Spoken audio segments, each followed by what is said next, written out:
You? Clicker works. Cool. So just minimize that. Okay. Sorry. Yeah. Recording in progress. Awesome. Yeah. Okay. Do you need to do anything with Zoom or good to go? No, we'll do it. Yeah, Okay. we'll manage. Do that. Yeah, the more you do, the more you Okay. pull out. Option. So what, That sucks. the controversy, I don't like it.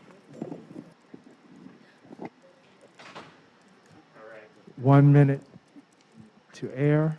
We're streaming. So the General Assembly made a legal change that was the penalties for the We did have one before. And we're just putting back in ordinances. If y'all want to do something different from a policy standpoint, we can. You know what I mean? So we're kind of just putting the ordinance back in the state that was before the.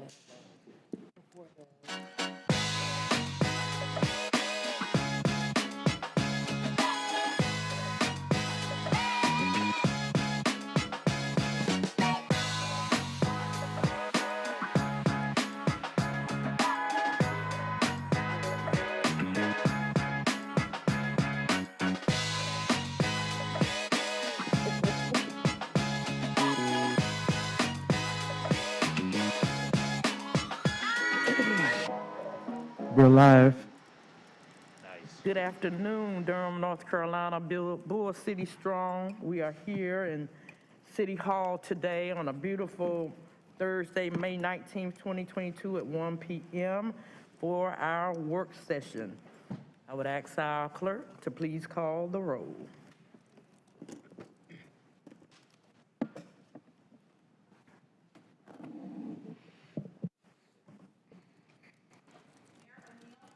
I am present. I'm here. Here. Present. Present. Councilmember Johnson, Here. Councilmember Williams. here. Thank you. All right, we will now turn to our announcements by council. Any announcements? This is your first work session? Dr. Mosley, Well, is this our first work session? so thank you again. I made some announcements in my last meeting, but I'd just like to say again, I am so happy to be part of the team working for the people of Durham. Thank you. Thank you so much, we're glad you're here. Councilwoman Freeman. Thank you, Madam Mayor, and welcome, Dr. Monique. Hosley Hyman, I don't want to leave that off. I am also excited you're here, but I did want to just take a moment and just say, this morning, making sure to mention that today being the birthday of El Haj Malik El Shabazz, it always puts on my mind the reminder to make sure that we're looking at how we address our formerly justice-involved folks in our community and providing opportunities for them to re-enter society fully engaged. And so I just wanted to just take a moment and just say happy birthday to El Haj Malik El Shabazz, also known as Malcolm X. Additionally, I wanted to share, I had the opportunity to be a part of the Workforce and Economic Development retreat this morning, which is why I was running behind for our photo.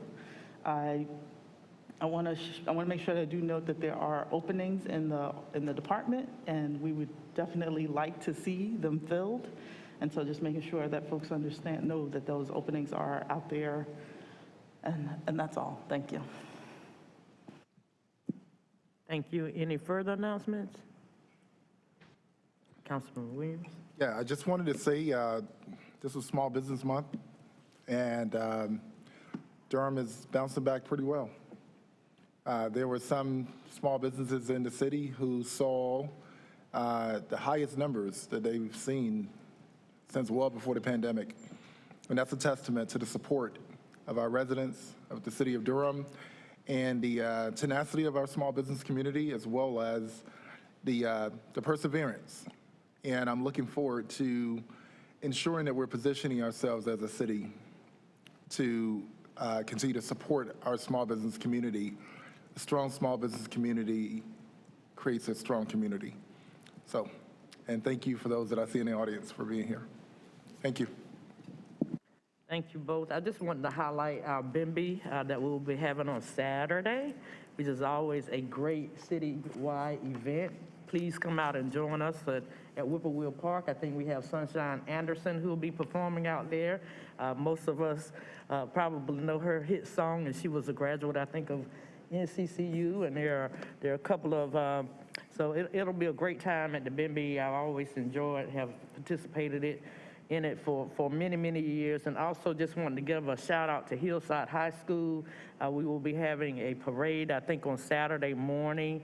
So for all of y'all who want to come out and enjoy the band and all the floats and all the Hillside High School Hornets, we'll see you Saturday morning at 10, going right down Fayetteville Street. So it's going to be a fun week in the Bull City, and we hope you all will come and participate in some of the various activities that will happen this weekend.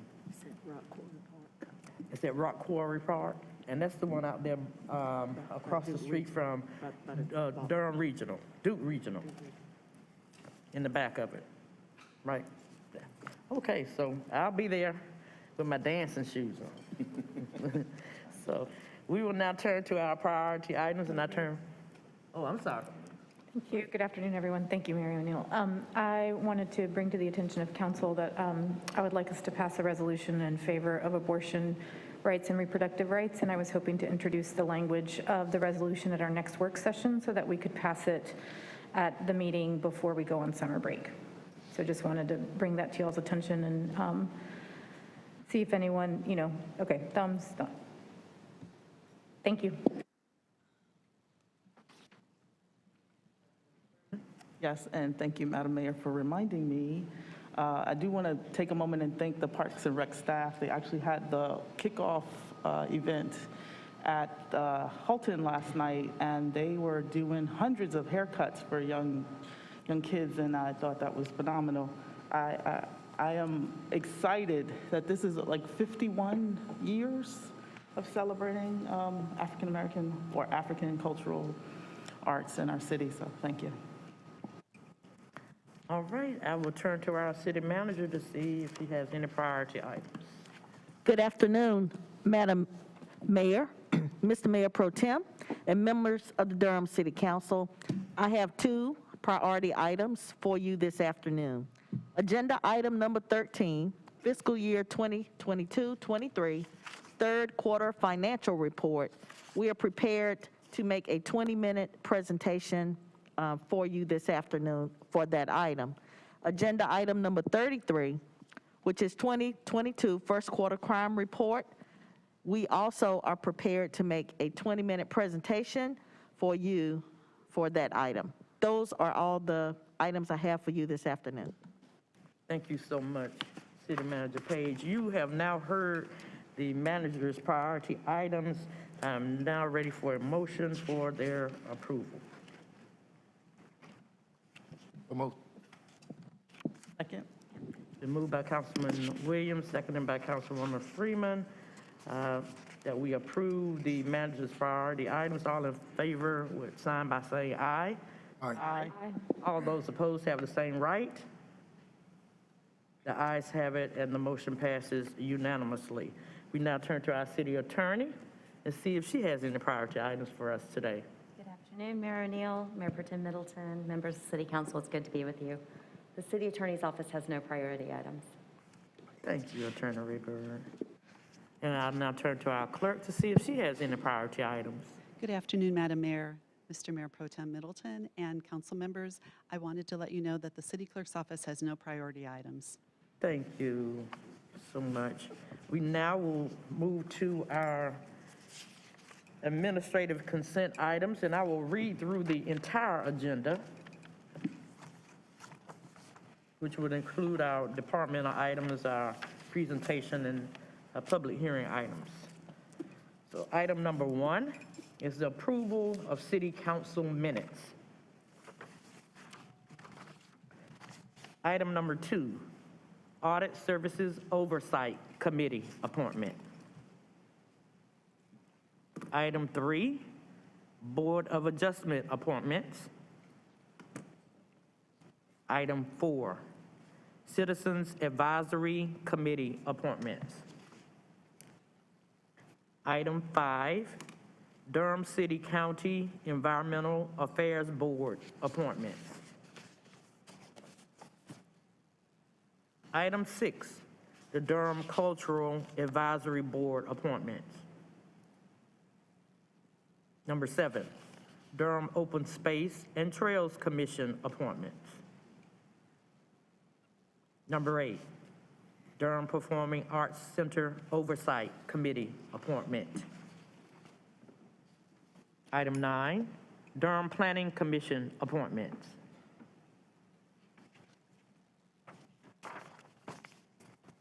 Item 10, Mayor's Council for Women reappointments. Item 11, Participatory Budgeting Steering Committee reappointment. Now turn to our departmental items. Item 12, the Economic Incentives Performance Audit, April 2022.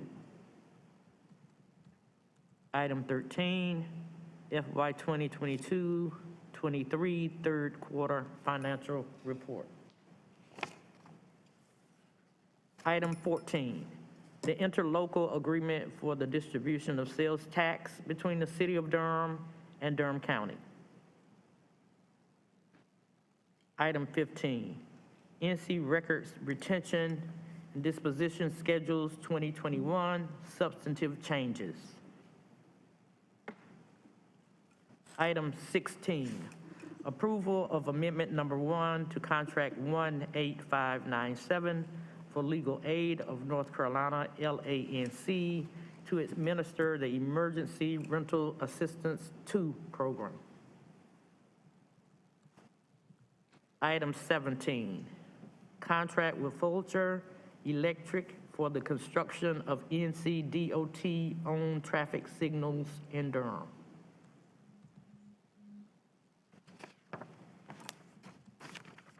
Item 18. Mayor? Yes. I didn't want to pull it. I just wanted to note that it's these transformational policies that sometimes are as simple as creating a payment plan that are making a difference for our residents. And I just want to appreciate staff in the Transportation Department for working with the Fines and Fees Subcommittee or committees to bring this forward. Thank you. Thank you. Item 19. Madam Mayor, I'm sorry. this item number 18, is this the one about parking fees? I didn't get a chance to get through this. 19 is the ordinance to change the 18. parking fees. 18 is the ordinance to change the civil penalties for parking violations. Okay, hold on. They're a both second. sort of related, but different. Okay, yeah, let's go ahead. 19, I do want to pull. 19, ordinance to change parking fees, pulled by Councilman Williams, and I think we also have some citizens who have requested that item be pulled as well. Item 20, the award of a services contract to Hydromax USA LLC for the sewer outfall inspection program, North Project. Madam Mayor, I don't want to pull it. I just want to note that for 220 miles of sewer main to cover that north sewer basin is going to cost us $3.6 million. And I just want to just hold that context in the way that we're approving cases. When we create that sprawl, this is the type of cost that I'm talking about. Thank you. Thank you, Councilwoman Freeman. Item 21, the award of construction contract to Owens Roofing, Inc. for roof repair and replacements at various Department of Water Management buildings. Madam Mayor, would you pull that, please? Yes, sir.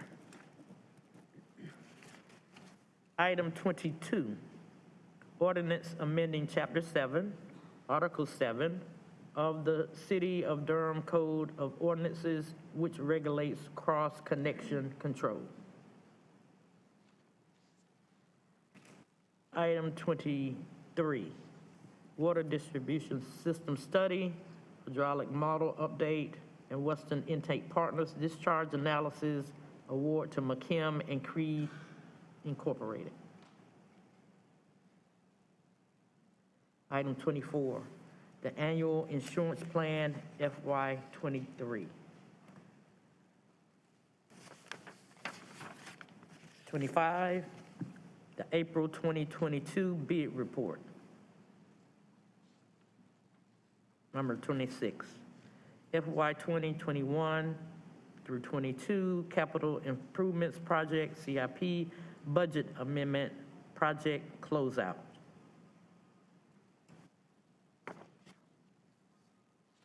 Item 27, Resolution for Limited Obligation Bond Series 2022.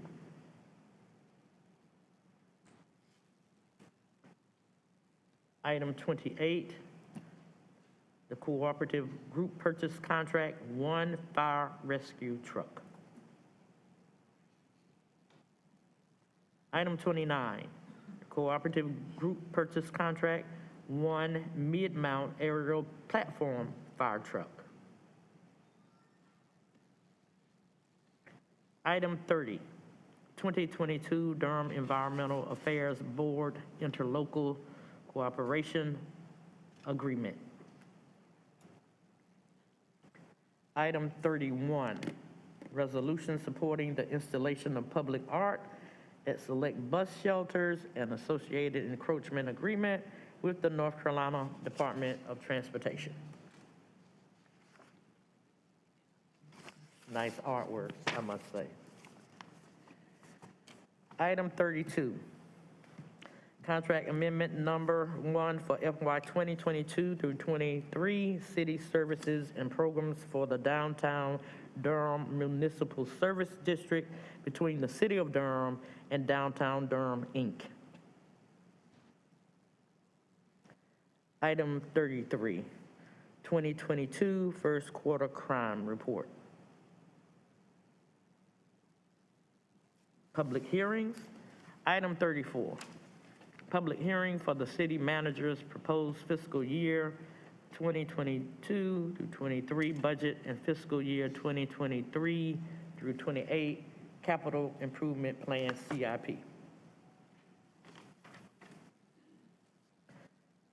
Item 35, 509 Sharon Road Consolidated Annexation.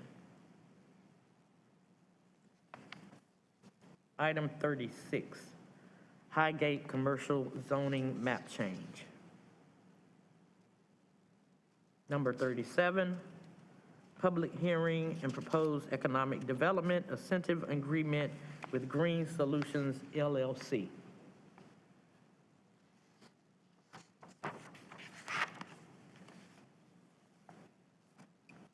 Item 38, retain criminal penalty for violation of Durham City Code Section 26-23 noise.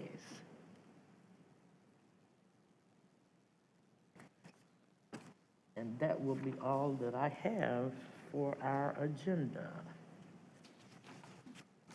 Now, Madam Manager, let me make sure.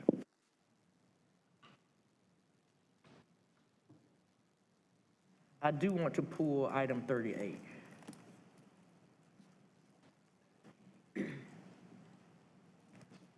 I think that's my first pulled item.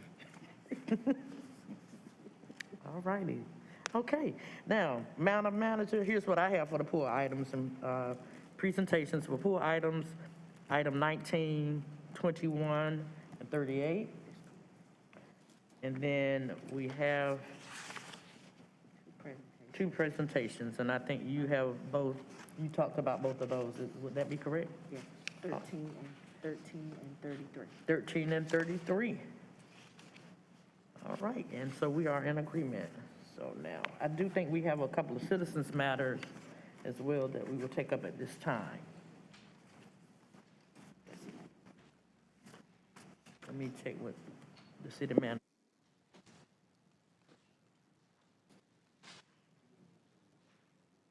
All right, we have two persons who have signed up to speak with us this afternoon. The first would be Ms. Gwen Silver. The second would be Mr. James Chavis. I believe they may be in the audience. Ms. Silver, if you would come up, we will have 3 minutes. Thank you for being here today.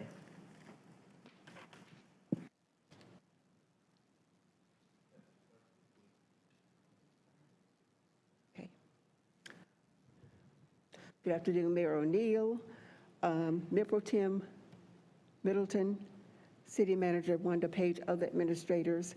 I'm addressing the council this afternoon on gender rules. And before I get into that, I want to give some background. I was 11 when John F. Kennedy appointed Thurgood Marshall to the federal bench, 13 when Kennedy's Civil Rights Bill was signed into law, 17 when Martin Luther King was assassinated. And in between those years, my parents were involved in meetings, boycotts, and getting my older sister and I involved through our church. They explained to us that the turmoil was about and what the struggles would mean for our rights to be involved in the political process.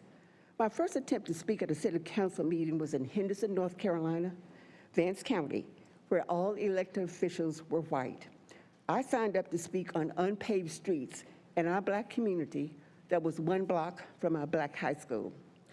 On Monday night, I signed up to speak to this council on general business item number 20, the budget, specifically the capital improvement project. I reviewed the guidelines online, and those guidelines say to speak on public hearings or the general business agenda, sign up to speak in person by using the yellow speaker request cards located at the city clerk's desk in the city council chambers. I did that. As the council reaches each agenda item, the mayor will recognize those who have indicated an interest in speaking. Monday night's council meeting started and ended without my being recognized to speak. I expected to be overlooked in Vance County, but to not be recognized Monday night by Mayor Pro Tem Mark Anthony Middleton, an African American, to speak before this body of all minority representatives. It was a slap in the face to the 1960s civil rights and a slap in the face to the civil rights that we're trying to maintain today. The council violated its own procedures, as I read to you. That should not have happened, and I trust that it will never happen again. The community should not be silenced, and the community should be given the right to speak. And because of this incident, I am requested to speak twice at the June budget hearing. Thank you.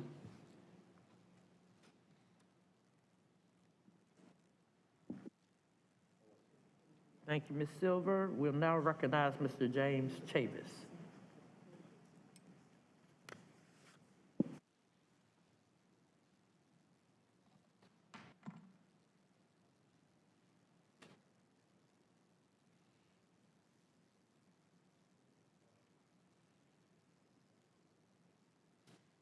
Good afternoon to the mayor and all other city council members and all administrators. I too must respond the same way Gwen responded. It was a disappointment for us to come up here and ask to speak, and we was denied. If you don't believe us, ask the city clerk, who we gave our cards to be presented to whoever was in charge. And at that person, it was our Mayor Pro Tem that was in charge. 2 Black people with all this blackness up here. That's a slap in the face. At one time, it was all white, and we could call discrimination. But now what we're gonna say about our Black folks not honoring us other Black folks? It's a slap in the face.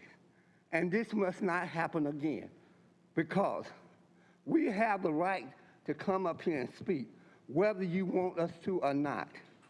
I'm not going to take this line down. When it's time for me to speak, I'm coming up here and ask to speak. Please don't do it again, because we got so many of you Black folks up there, and it's a disappointment to us Black folks who's out here volunteering our time, and y'all just gave y'allself a $10,000 raise and finna raise our taxes to help pay that $10,000 raise. What did that say to us? It says that you don't care. So prove to us that you care about us and don't do it again. Thank you.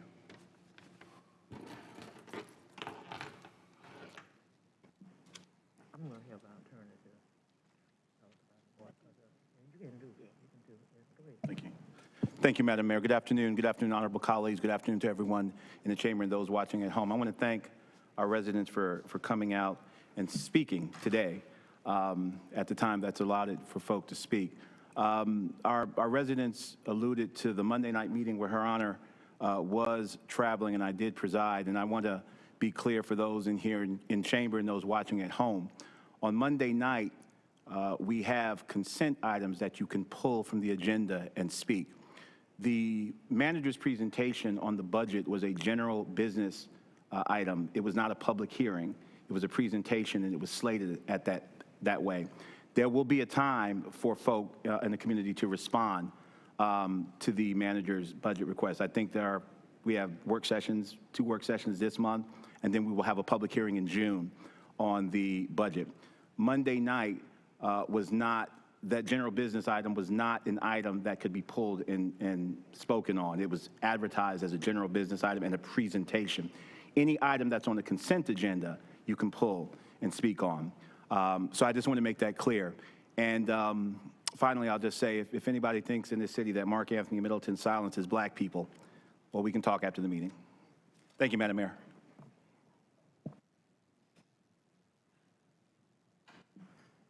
Thank you so much. I was traveling on Monday night, but I assure you that that is my understanding of the rules as well, is that when, and I'm asking our attorney to verify, but I do believe that what Mayor Pro Tem has stated is true, and it's one of those things where we need to make sure that our communication with the public so that they understand. I'm still trying to understand the processes and the times when citizens speak and when they don't, but it is my understanding that on Monday nights, if it is a part of that general business agenda, those items are not available for public comment per rules that probably were established long before any of us got here.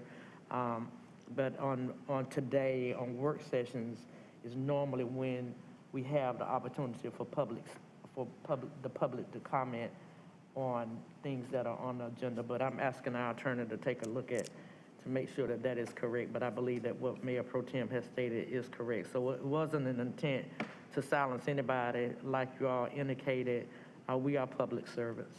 So we need to hear from the public in order to serve you. And I assure you that each of us, we may not like a lot of the things that people say to us, but that's not a part of the job description, is that you like it. You have to be willing to listen and hear from folk in the community, and we always want to make sure that we do that. So we apologize for any misunderstanding, and I do think that there needs to be some clarification. Like I said, we were just having this conversation earlier with Dr. Hosley Hyman, and I was asking Councilwoman Johnson just before this meeting about that. Explain when the public speaks and when the public doesn't speak. Explain when presentations happen and when they don't happen. So we're still learning about that process, and so we're still learning. I'm still learning after about 6 months in. We probably can clarify that part a little better. So apologies to you all. I assure you that Mayor Pro Tem has no desire to stifle anyone's comments, as you know, he likes to talk himself. So we don't want to do that. So I apologize to you, Ms. Silva and Mr. Chavis, and to the public at large. It won't happen again, but we will try to do a better job of how our procedures should manifest so that it's understandable. Be that as it may, we're on to the people's business, and we are now going to review our pulled items, beginning with item number 19. We have a couple of citizens who have pulled those items, I believe, as well, Councilman Williams. Oh, you got some. We have about 3. And we have, I think Mr. Seth Gross is here, maybe here in chambers with us. And we also have, I believe, online, Ms. Laura Butler, Ms. Laurie Bell, and Ms. Amanda Savage. And item 19, we'll be dealing with parking. Let's see, I want to make sure that I have it correct for the record since we have two that are very closely aligned. The 19 is the ordinance to change parking fees.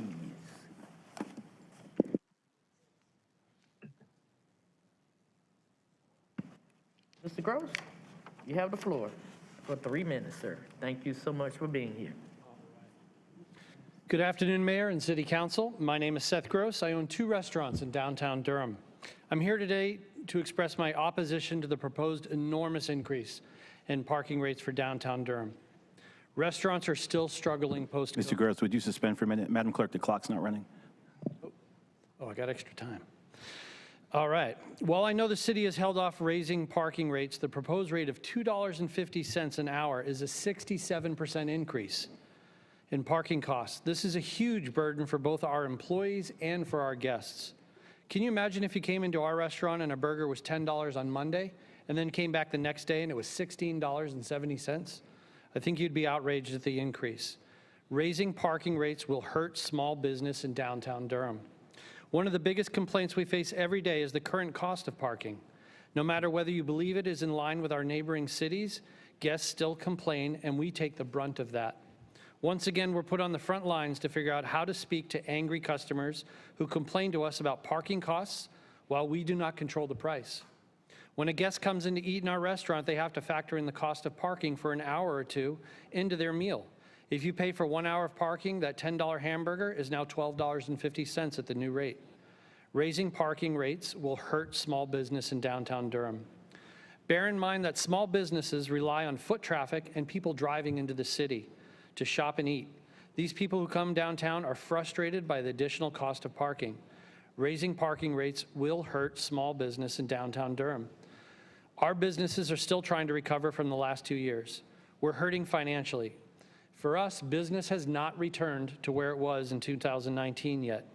We took significant debt during the pandemic. We're still digging out of this hole. Please do not raise parking rates, as this just makes it even more difficult for a small business to survive in downtown.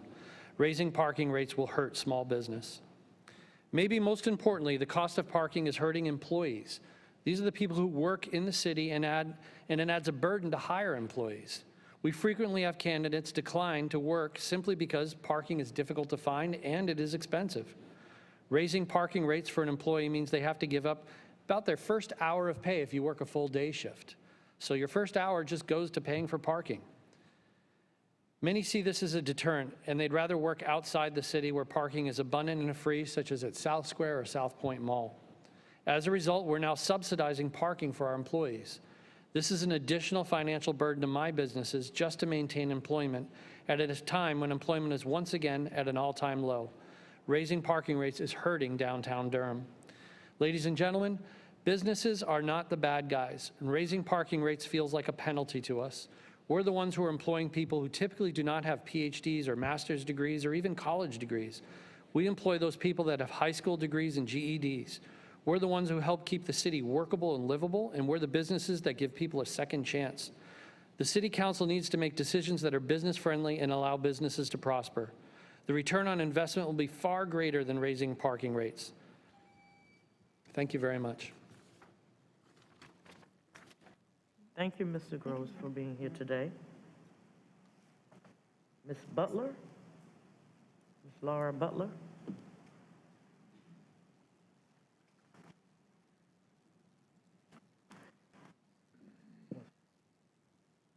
Hi there, can you hear me? Yes, ma'am. Okay. We'll have 3 minutes. Okay. Thanks for having me today. I am a small business owner, own Rock, Paper, Scissors Salon in downtown Durham, in the downtown loop, and currently have 18 employees who are paid a living wage. They are not under the poverty line. like that was brought up in consideration with some of these parking increases, but they would be spending almost $3,000 on parking to come to work per year. This is not sustainable as almost half of my employees work part-time and commute 45 minutes to an hour into downtown Durham. Our business also validates parking for our customers, and that's been happening since we've been open in 2009. It's not something that we can quit offering and not something I want to. This newer proposed rate will increase our parking expenses for the business by double or $20,000 or more. We are still living through a pandemic and recovering from it mentally and financially, all of its struggles. We are still losing income daily due to clients being sick and calling out of their appointments. To increase the hourly and monthly rates by such a large amount, as well as an 8% increase in my rent, supply increases, gases for everyone to commute, I fear that my 13-year-old business will soon be priced out of Durham. This large increase puts the burden of the city's debt for parking onto the service industry businesses and folks who have to work in person and can't work from home. I urge the parking sector to come up with a more sustainable option for its Durham employees who work so hard to make downtown Durham unique and its visitors that come every day. Thank you.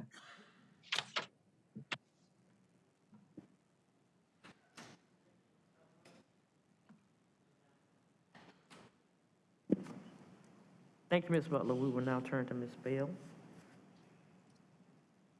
Laurie Bell. Hello? Yes, ma'am, we can hear you. Can you hear me? Yes, ma'am. Awesome. So I am an employee at Rock, Paper, Scissors Salon, and I've been an employee there for a little over 4 years. When I first started working at Rock, Paper, Scissors Salon, I worked close to 40 hours a week, and the parking was pretty burdensome. There weren't any monthly parking passes available. And so for 2 years, I spent close to $3,000 a year in parking. Last year, I was injured. And so though I was able to get a monthly parking pass in 2020, my income went down to about $800 a month for 6 to 7 months. Also, because I was injured, I was pushed out of living in Durham proper, where I had previously lived. So now I commute 45 minutes to work. I am hopefully going to get back to full-time. Right now, I am part-time. The parking for those 6 to 7 months basically took up 20% of my earnings, and my commute and my parking took approximately 43% of my earnings for those 6 to 7 months. And that's just for parking and my commute. If this goes through, we're looking at employees who work 40-hour weeks at the salon spending close to $5,000 a year just for parking. And if they commute, you're looking at tripling that just for commuting and parking inside of Durham. This makes a significant hardship for people who have been the backbone of building the service industry in Durham, which makes Durham so wonderful and unique to be in. And I don't want it to get to a point to where the parking and the commute are just too much for me to be able to work in downtown Durham at a job that I love in a place that I love. Thank you. Thank you, Ms. Bell, for your comments today. I now turn to Ms. Amanda Savage. Savage, you have the floor for 3 minutes. Hi, I actually don't have anything to comment, so I apologize for the mistake. What did you say? I'm sorry, what did you say, Ms. Savage? I actually don't have anything to comment, so I apologize for the mistake. All right, thank you so much. Councilman Williams. Thank you, Madam Mayor. There's the cliche saying, don't tell me how much you care, show me your budget. And in this case, I think this is why it's important to have a diverse perspective on council. Stating for the record, I don't have a business in downtown where parking fees are implemented, but I do understand what I'm hearing. I do want to ask a few questions. Have we done due diligence in assessing who works downtown and at what industry levels? What is the average pay or income of a server in a restaurant, a bartender, or a barber or a beautician? These industry level jobs, what is the average income? And I want to not only consider that and understand how many folks we actually have employed in those industries at that level, but also where they're located. See, gas prices are higher than ever right now. And actually, we're seeing record gas prices. And I could name on both of my hands with 10 fingers, 10 people that I know right now that work in downtown Durham that live in either Henderson or Franklinton or Wake County or Johnston County. And that commute that they're having to make because they can't afford to live in Durham because of all of the issues we're having with affordability, that is a tax. And those are the folks that are actually making our city work. The other is, now we're considering parking fees. I am not against raising our fees, but I am for being innovative and ensuring that we are strengthening our small businesses with, maybe parking passes, maybe enhancing the parking pass program that we already have, maybe better utilizing the parking space that we have, but having a more robust conversation around this item. I am not comfortable with it as is right now because I do know how many folks this is going to harm. And, when it comes to the labor issue we're already having, I don't want us to assume that we've come out of COVID as if it's osmosis. It had a huge impact. And there were a lot of loans taken out that we're trying to make sure are paid back. But even bigger than that, there's a huge labor crisis right now. And we cannot discourage work.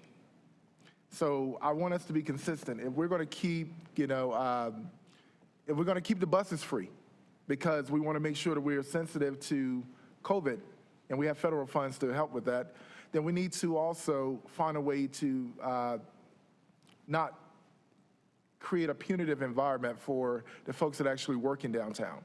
Now, I am for raising the fees a bit and having more events downtown so folks can come and actually pay for parking, because money doesn't grow on trees.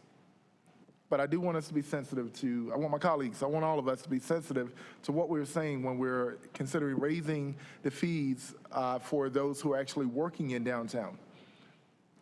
And I want to also remind us that the minimum wage in North Carolina is still $7.25 an hour. And in Durham, we're doing it right. We've had tenacity, we've had perseverance, and I'm not sure that our small business community can take another blow. So before we move forward on this, I hope that we'll be sensitive and come up with an innovative way to strengthen the folks that are making downtown work. The reputation that we have as the tastiest town comes at a cost. Thank you. Thank you, Madam Mayor, and thanks to those residents and citizens who came out to speak on this issue. Believe it or not, we never like raising taxes or fees. That's not a fun thing to do. we're all taxpayers as well, and we're all fee payers in the city. Some time ago, some weeks ago, we had a very substantive presentation from our parking folk. Was it March? In March, which it was graphically demonstrated to us that our parking fund is not in the black, it's in the red. And we are consistently running with expenses exceeding our revenues. I want to say to our business owners in the area, you know, I've gotten emails from folk that work along the 9th Street Corridor Compact District and encouraging us to find creative ways to subsidize parking for employees. This is not about punishing employees. Our focus group is the same group of people that I notice some of my favorite restaurants I go in now, there's a convenience fee or service charge included right in the pricing, because you realize the same realities that we've realized in COVID. You realize the same thing, that costs have gone up, COVID has impacted us, and the city's no different. The overwhelming majority of people that park downtown are customer base, not employees, although employees are parking down there. So this wasn't about targeting employees. We need to do, and I agree with Councilmember Williams, to do more to subsidize parking and make it easier on employees. But the folk from Raleigh who are driving in to go to DPAC and parking downtown and going to the restaurants, that robust customer base that, by definition, it has to be more of them than your employees. If it's more employees parking downtown than customers, then we've got a bigger problem. That's who we're focusing on, the folk who come in and enjoy all about our city, that makes our city great, and then drive back. We're doing things in this city to encourage less car use. We're putting bike lanes in. The buses are free. The raise in minimum wage and livable wage in Durham was very much about empowering employees. Keeping buses free are very much about empowering employees. But if we don't get it from one place, we're going to have to get it from another. And that federal funds are not going to last forever, keeping our buses free. There's a timetable on that. So I agree. I want to associate myself with everything that Councilmember Williams has said, but I want us to understand that this is not in any way aimed at penalizing employees. This is about the customer base and those customers that are coming down, those customers who, you know, I gladly, along with pay an increased convenience fee because our prices have gone up. And our parking facilities are operating at a deficit. When folk come to town and they drive their cars and they park and they come in and they spend money and they go to our restaurants and our shows or a ball game, many of them are coming and they are parking at prices that are not comparable in other major cities here in Durham. We have been behind the curve in terms of pricing for that commodity here in Durham. The last thing we want to do is put greater hardship on employees, greater hardship on our folk that make the city go. As I said, we all up here are taxpayers ourselves and fee payers ourselves. But that presentation that we received from our parking department made it clear that we're going to have to do both and. We're going to have to do what's necessary to stabilize the city's parking fund.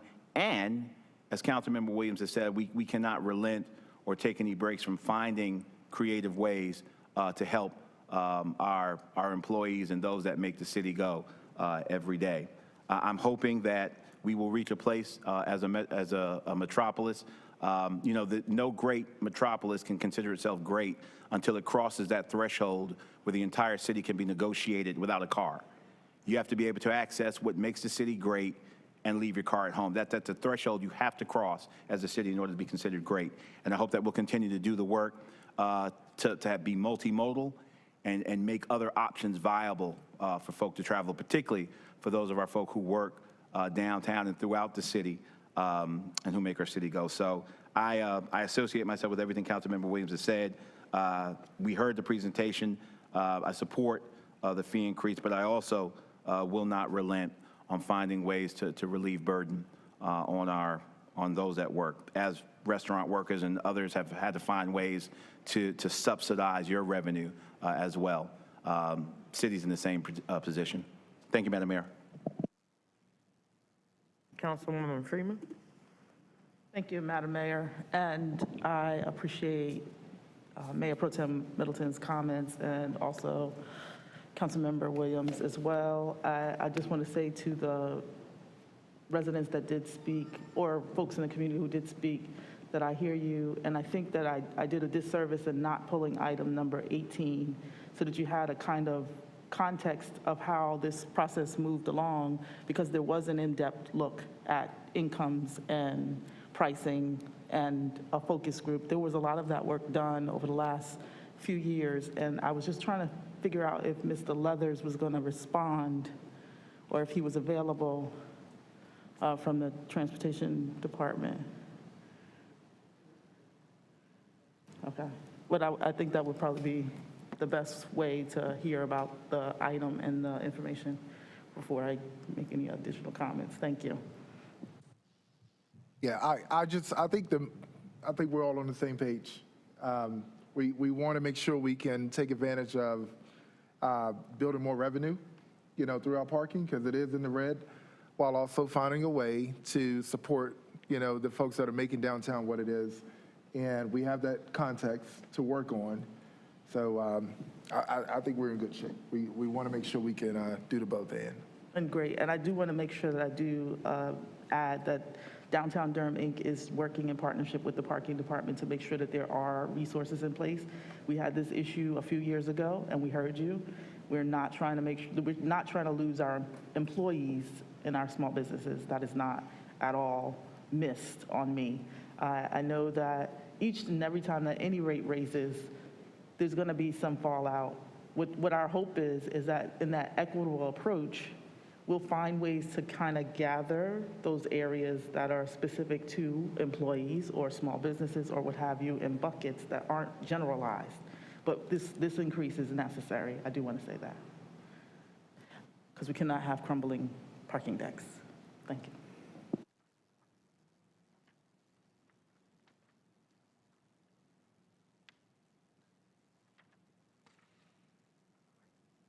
I'm going to ask Mr. Egan if he would come and give us a few comments. I was just talking to our city manager. I think all of us, are surprised at the changes in the price of gas and just in general since we had that presentation in March. Who would ever thought that we're now looking at over $4 and some odd cents a gallon in gas? So these things are real, and at the same time, we have to try to be innovative in this space, and I know that they have been working on some things that can kind of help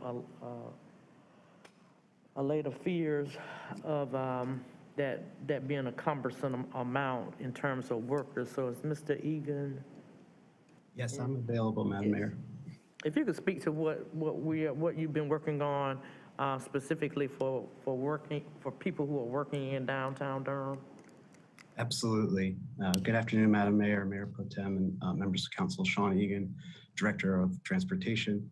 I want to start by saying that the Transportation Department, specifically Thomas Leathers, our Chief Parking Administrator, has done extensive outreach with downtown stakeholders in the lead up to the item that you see before you today. And what we heard, as you heard in the public comments today, is particular concern, especially among small business owners, for the impact of these changes on lower income employees.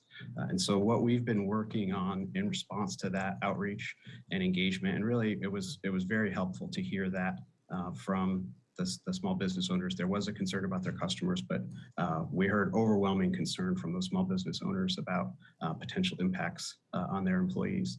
So what we've been developing is a subsidy initiative.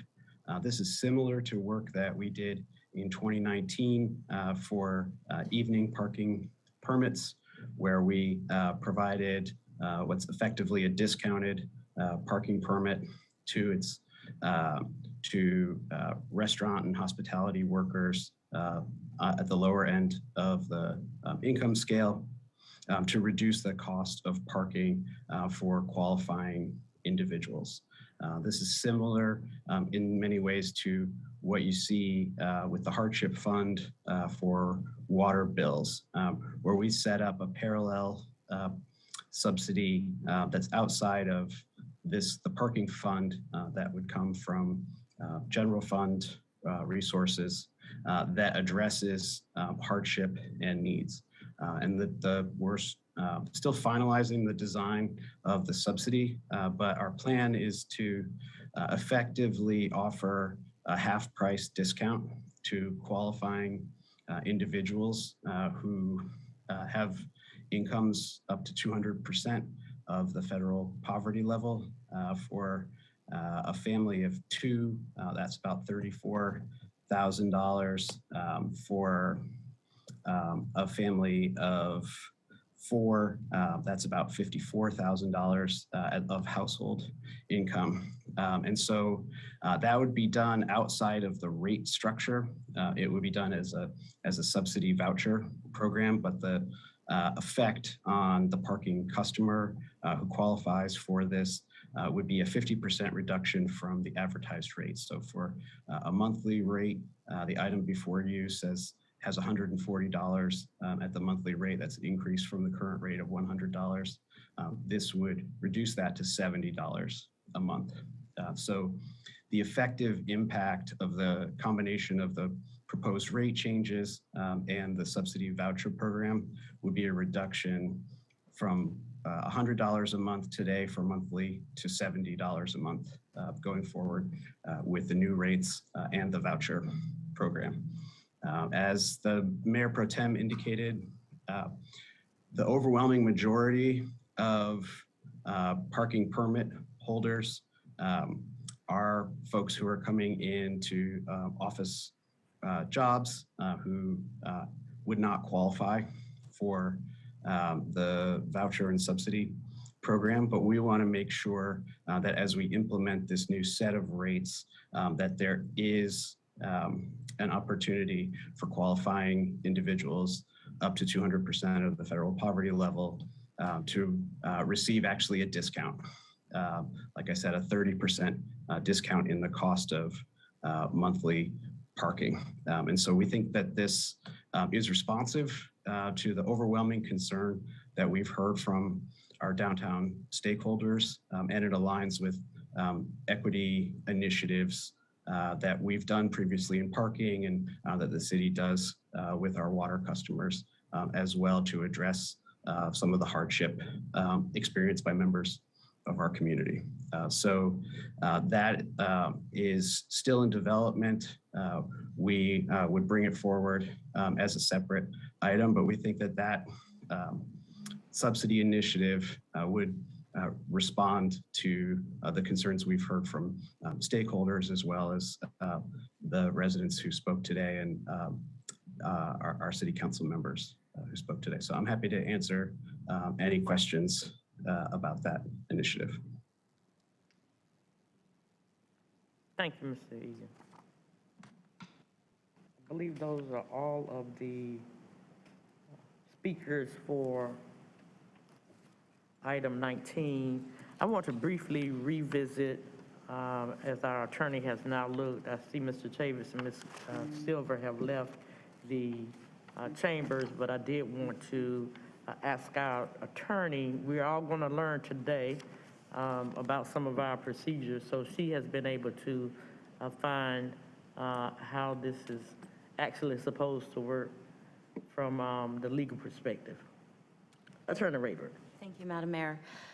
So the City Council's rules of procedure provide that a citizen at a Monday night regular meeting of the council may speak on any item of the agenda, provided they sign up with the clerk before 7 p.m., so before the meeting time.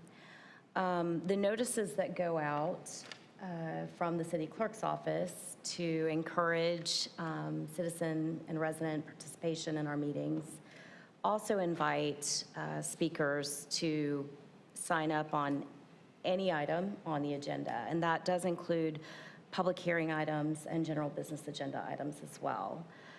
I think, you know, we get into these groups where we run meetings and we're used to certain practices. It is rare to have a citizen or a resident want to speak to a presentation. That is a rarity. It's not something that the council's taking action on right then. And I think, to the extent the request came in, I think the impulse is to say, we're having a public hearing on this item in the future. We cannot hear comments on a public hearing item outside of the public hearing. So I think that gets a little bit confusing, particularly with something like the city manager's budget presentation. So I hope that word gets back to Ms. Silver and Mr. Chavis that we are collectively very sorry for our misunderstanding of our own procedures. We will certainly do better. Citizens and residents are always invited to participate, and we don't want to discourage folks from feeling like they have an audience with the council. I know that the council is always receptive through many different media and many different avenues to hear from constituents and residents in the community. So our apologies to you, Mr. Chavis. I see that you've walked back in. You are correct. You should have been given an opportunity to speak on Monday night, having signed a yellow card with the clerk. And we will do better about monitoring how we're administering the council procedures and the citizen participation rules. Madam Mayor, if I may? Yes, ma'am. Attorney Rayburg, thank you so much, and thank you, Madam Mayor, for getting that clarification. I want to say, in my 5 years on the council, that's the way we've been doing it. So I apologize. I didn't actually see the cards. Actually, never reached me that evening as well. I never saw the cards. I was not aware that folk had signed up for that, precisely because, and I think all of us were kind of on autopilot, because we did publicize a public hearing would be held on that item. And we don't allow people to speak on matters that are going to be public hearings. So, for example, today, when we broadcast public hearings for our next Monday meeting, we won't allow comments to be made about that because it's a public hearing. So I don't know if we need to clarify our procedures. I'm the chair of our procedures committee, so we might need to have a meeting about that.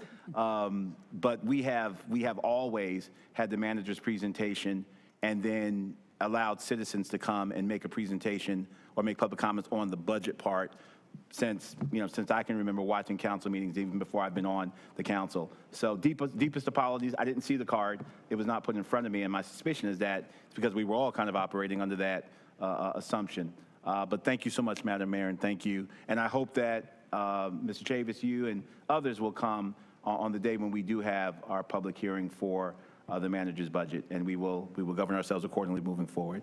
Thank you so much. Mayor O'Neill. First of all, I want to say, as a new member, I'm learning myself, but we really want to hear from the residents of Durham. I can say that learning with my team, as I've been learning, that I know they're passionate about that, and I heard your passion about not being able to speak. But I do remember, I think at that meeting, I think we asked, Mayor Pro Tem asked if there was any other yellow cards. I remember that conversation. But I would also like to add, if we could do maybe something posted on our website with the policies and procedures, sort of breaking it down in somewhat of layman terms so that people understand it, because we want to hear from our citizens, our residents. Thank you. Madam Mayor, I can't help but channel my, 4 years or 5 years of being on this council with former council member Reese. And this conversation has come up quite a few times, and how our public comments are only at work session and not at our council meeting. And I think it may be time to have the conversation about how we do allow public comments actually at the council meeting. Whether it's 3 or 6 or however many, I think it's important to, as Dr. Monique Hosley-Hyman, Councilmember Hosley-Hyman, I'm trying to get used to it, Hosley-Hyman mentioned, I think it's important to always hear from our residents, which is why I made sure to exit and let Mr. Chavis know that, it's a process and things happen out of sorts and sometimes, and if you just, allow us some more time to figure it out, we would definitely hear all comments, everything that needed to be said. It would not be missed on us at all. So thank you. Well, I think Mayor Pro Tem has his charge. That is a good lesson for us all. like I said, you know, you deal with a lot of procedures and rules, and that's why we have our attorney here to kind of help guide us through. But these are matters that we want to do right. We want to make sure that we do them right, and we're always going to be in the mode of learning and getting it better. So this is an opportunity for us to get it better, and we had a man in charge who will guide us through that process, and I'll ask that he take a look at that and see where we can clear that up. He has Councilwoman Johnson on that committee as well, and they have led us down the process of the appointment, ably led us through that process of appointing Dr. Hosley Hyman, and I'm sure they can help us figure this out. So I'll leave that charge to them and ask that they get back to us after they talk with our attorney and figure out how do we make that clearer for all of us, all of Durham, on how we interact with each other as a council and as our public servants to our city. So now we turn to item number 21, the next pull item. Mayor Pro Tem, award of construction contract to Owens Roofing, Inc. for roof repair and replacements at various Department of Water Management buildings. You have the floor. Thank you, Madam Mayor. Just a few questions on this item. Do we have a representative from Owens Roofing here? Good afternoon, Mayor Pro Tem, members of council. Don Greeley, Director of Water Management. I believe that Bert Owens from Owens Roofing is available to speak today. I was told that he signed up for the meeting. Okay.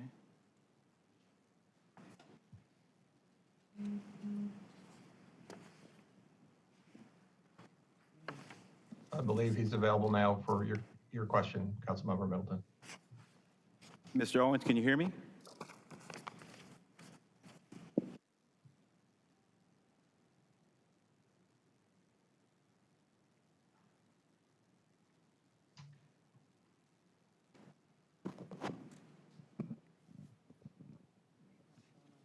Not showing.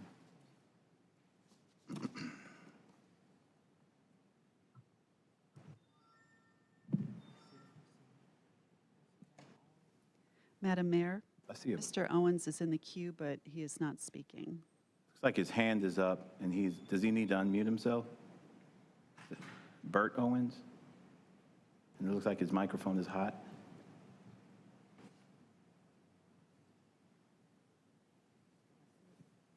Mr. Owens, can you hear me, sir? Mr. Owens, if you can hear me, and would you hit *6 if you're using a phone? If you're on your computer, make sure your microphone's unmuted.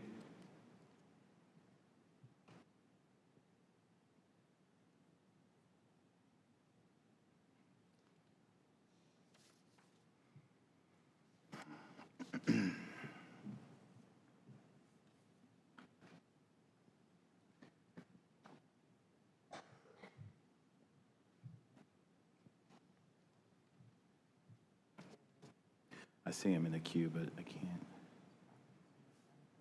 Mr. Bert Owens? If you could hear us, if you would please acknowledge that. You may have to press *6 in order to speak with us.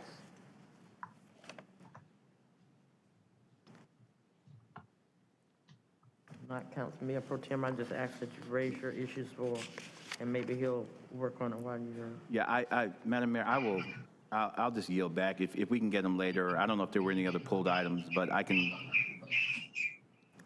We have one pulled item, number 38, and that's it.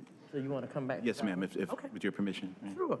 All right, we'll move to the item that I pulled, which is number 38. It won't be a surprise to anyone.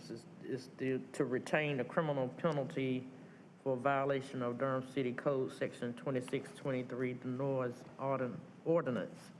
And we have a resource person, Ms. Minerva Council. I did have a couple of questions, and I think Attorney Rayburg may have answered that. There evidently has been a change in state law, and we have an option to do that or not to do that, but I'll let you handle that, explaining it.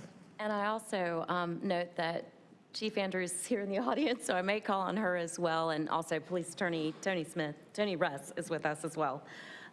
So last fall, the General Assembly passed some legislative changes to 160A75 of our North Carolina General Statutes, which is a provision that basically said violation of municipal ordinances may have a misdemeanor, other types of penalties contained in it. It's kind of like a catch-all provision.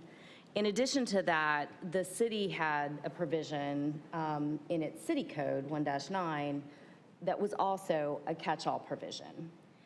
And what the General Assembly did was, in a larger omnibus bill, Senate Bill 300, one of many things that it did was to say, for violations of city ordinances, in order for those to have a criminal penalty at all, it has to be explicitly set forth in each individual ordinance. You can't rely on the state catch-all statute, 16875, and you cannot rely on the city's catch-all provision either. You have to go through line by line and make sure that each ordinance that has a potential penalty explicitly states whether it's going to contain a criminal penalty. Police Attorney Russ has been engaged in that activity. She has taken it on for our office, and it has been quite a project.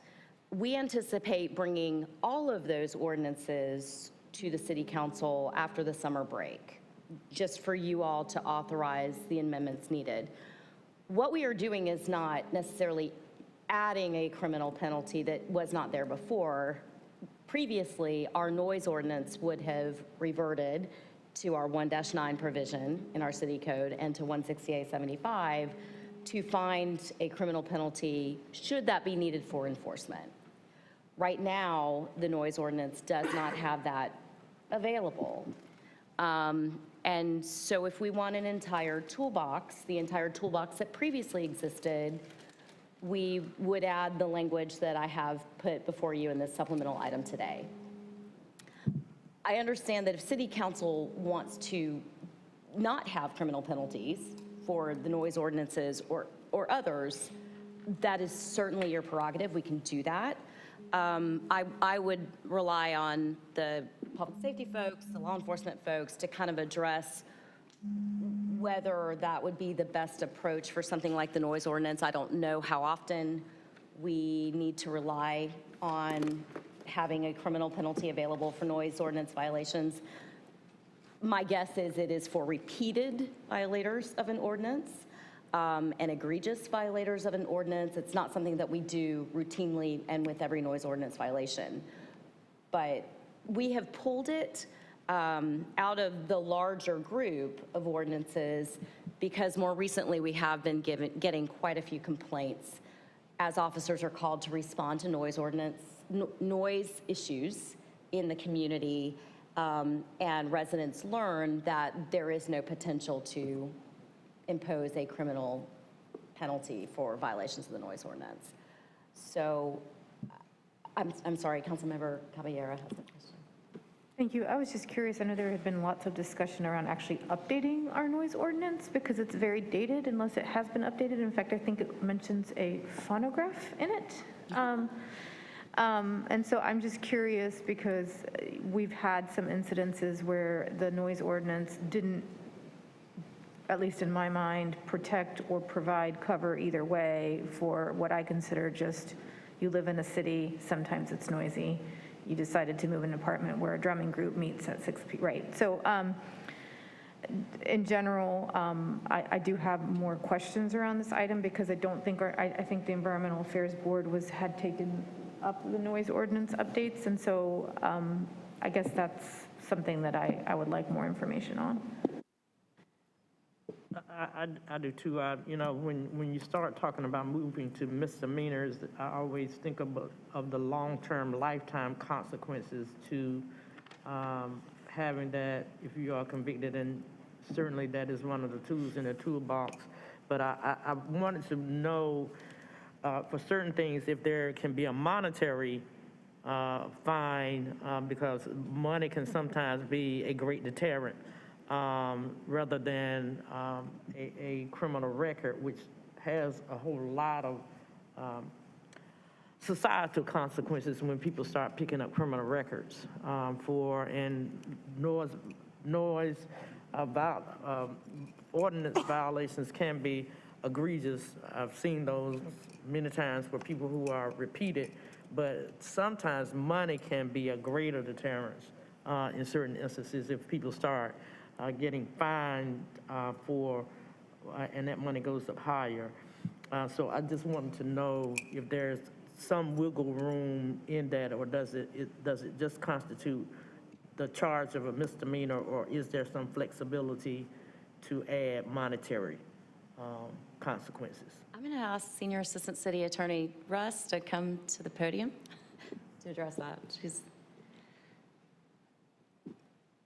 Tony, can you? I think, it doesn't matter. Good afternoon. I'm Tony Russ. I'm the Senior Assistant City Attorney that advises the Police Department. So to answer your question, currently the noise ordinance simply defaults to the misdemeanor violation. I should point out the vast majority of the city's ordinances are default ordinances. Once you start getting into, you can certainly add other types of penalties to any of the ordinances. But once you do that, you have to have administrative processes in place to handle those things. For instance, if you wanted to do a civil fine, you're going to have the actual fines created. You're going to have somebody who can, serve those citations on people. You're going to have collection processes, things that are currently handled when it's a criminal citation by systems that are already in place.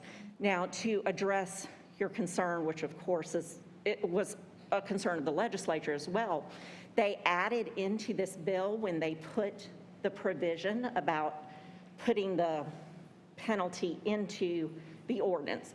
And the whole purpose of that was because they were concerned that, say for instance, the noise ordinance. If I pull up the noise ordinance, it's in chapter 26. For me to realize that, hey, they're serious about this, there could be a criminal penalty, I'd have to flip all the way back in the ordinances to 1-9. Or I'd have to know to look in the general statutes, which most people probably don't know to do. So they wanted those specific penalties written into the ordinance, so it's very clear right up front to everybody, hey, this is a potential penalty.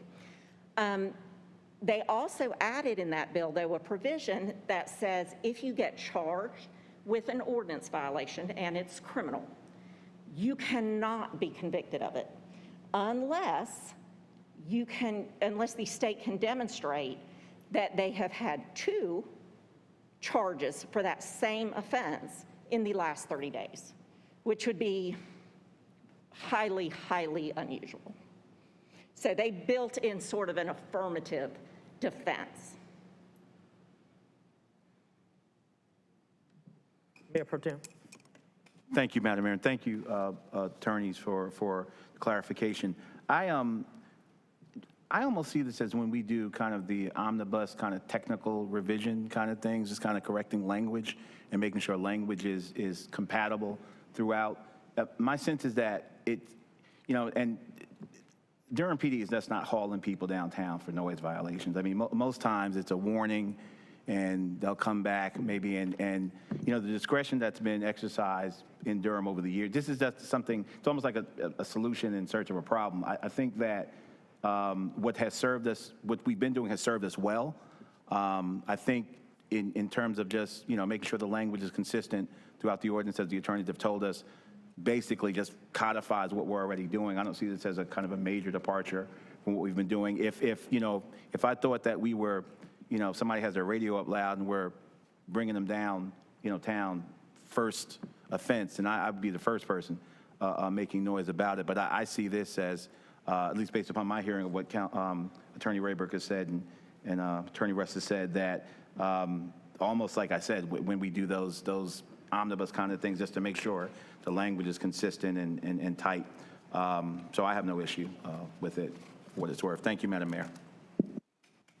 If I could echo that, that is working on the bigger project, that is exactly what we were doing. We were trying to make no substantive changes to the code at all. We were simply trying to get the code back to exactly what it was before this statutory change. The only reason, as Attorney Rayberg said, the noise ordinance got pulled out was because there are so many ordinances to sort of effectuate this change. We had some citizens who found out, and even though they were given warning, that they had complained about a noise situation, the person was given a warning, the person complied. It was the complainant who nonetheless, I think, got a little antsy about what if they don't comply, what are you gonna do? And when they realized they couldn't ultimately get a citation, then that's when we started getting complaints. So it really is just sort of reinstating what we already had.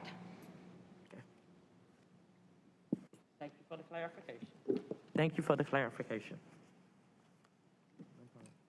Sorry, just really quick, but the ordinance itself hasn't been updated anytime recently. Do you know, Councilmember Caballero, Patrick Baker updated the noise ordinance in it was like fall 2018, might have even been 2019. Okay. I think there were changes made at former Councilmember Reese's request, maybe related to the Central Park situation. There was a minor change, but it was not a total rewrite of our noise ordinance. So there is, as you noted, still some dated technology referenced and that sort of thing. Thank you. Thank you. That's why we have the smart attorneys around. Thank you both. All right, I think we're now ready to turn to our presentations. Is that correct? Want to go back to 21? 21. I'm sorry. Let's see if we were able to get the Mr. Owens. Mr. Burt Owens. Mr. Burt Owens, we are now returning to item 21. And I think Mayor Pro Tem, I know he has pulled this item for questioning. Yeah. Madam Mayor, members of council, Don Greeley with Water Management. We were able to get in touch with Mr. Owens. He was able to hear you, but for some reason he's having technical difficulties on his end. We'd be happy to take your questions and get back to you with the potential of just putting this item on GBA, and we could have Mr. Owens there for the meeting at the council meeting.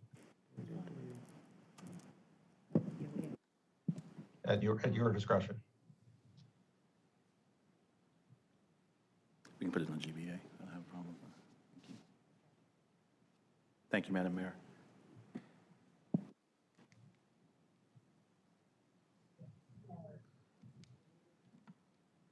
We're moving now to our presentation. All right, I believe we have two, the first of which would be item 13. Make sure I flip to that and read it into the record.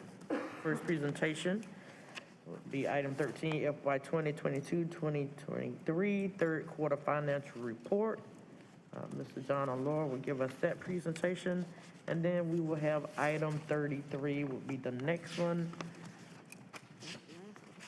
and the next and the last, which would be 2022 first quarter crime report. All right. You have the floor, sir.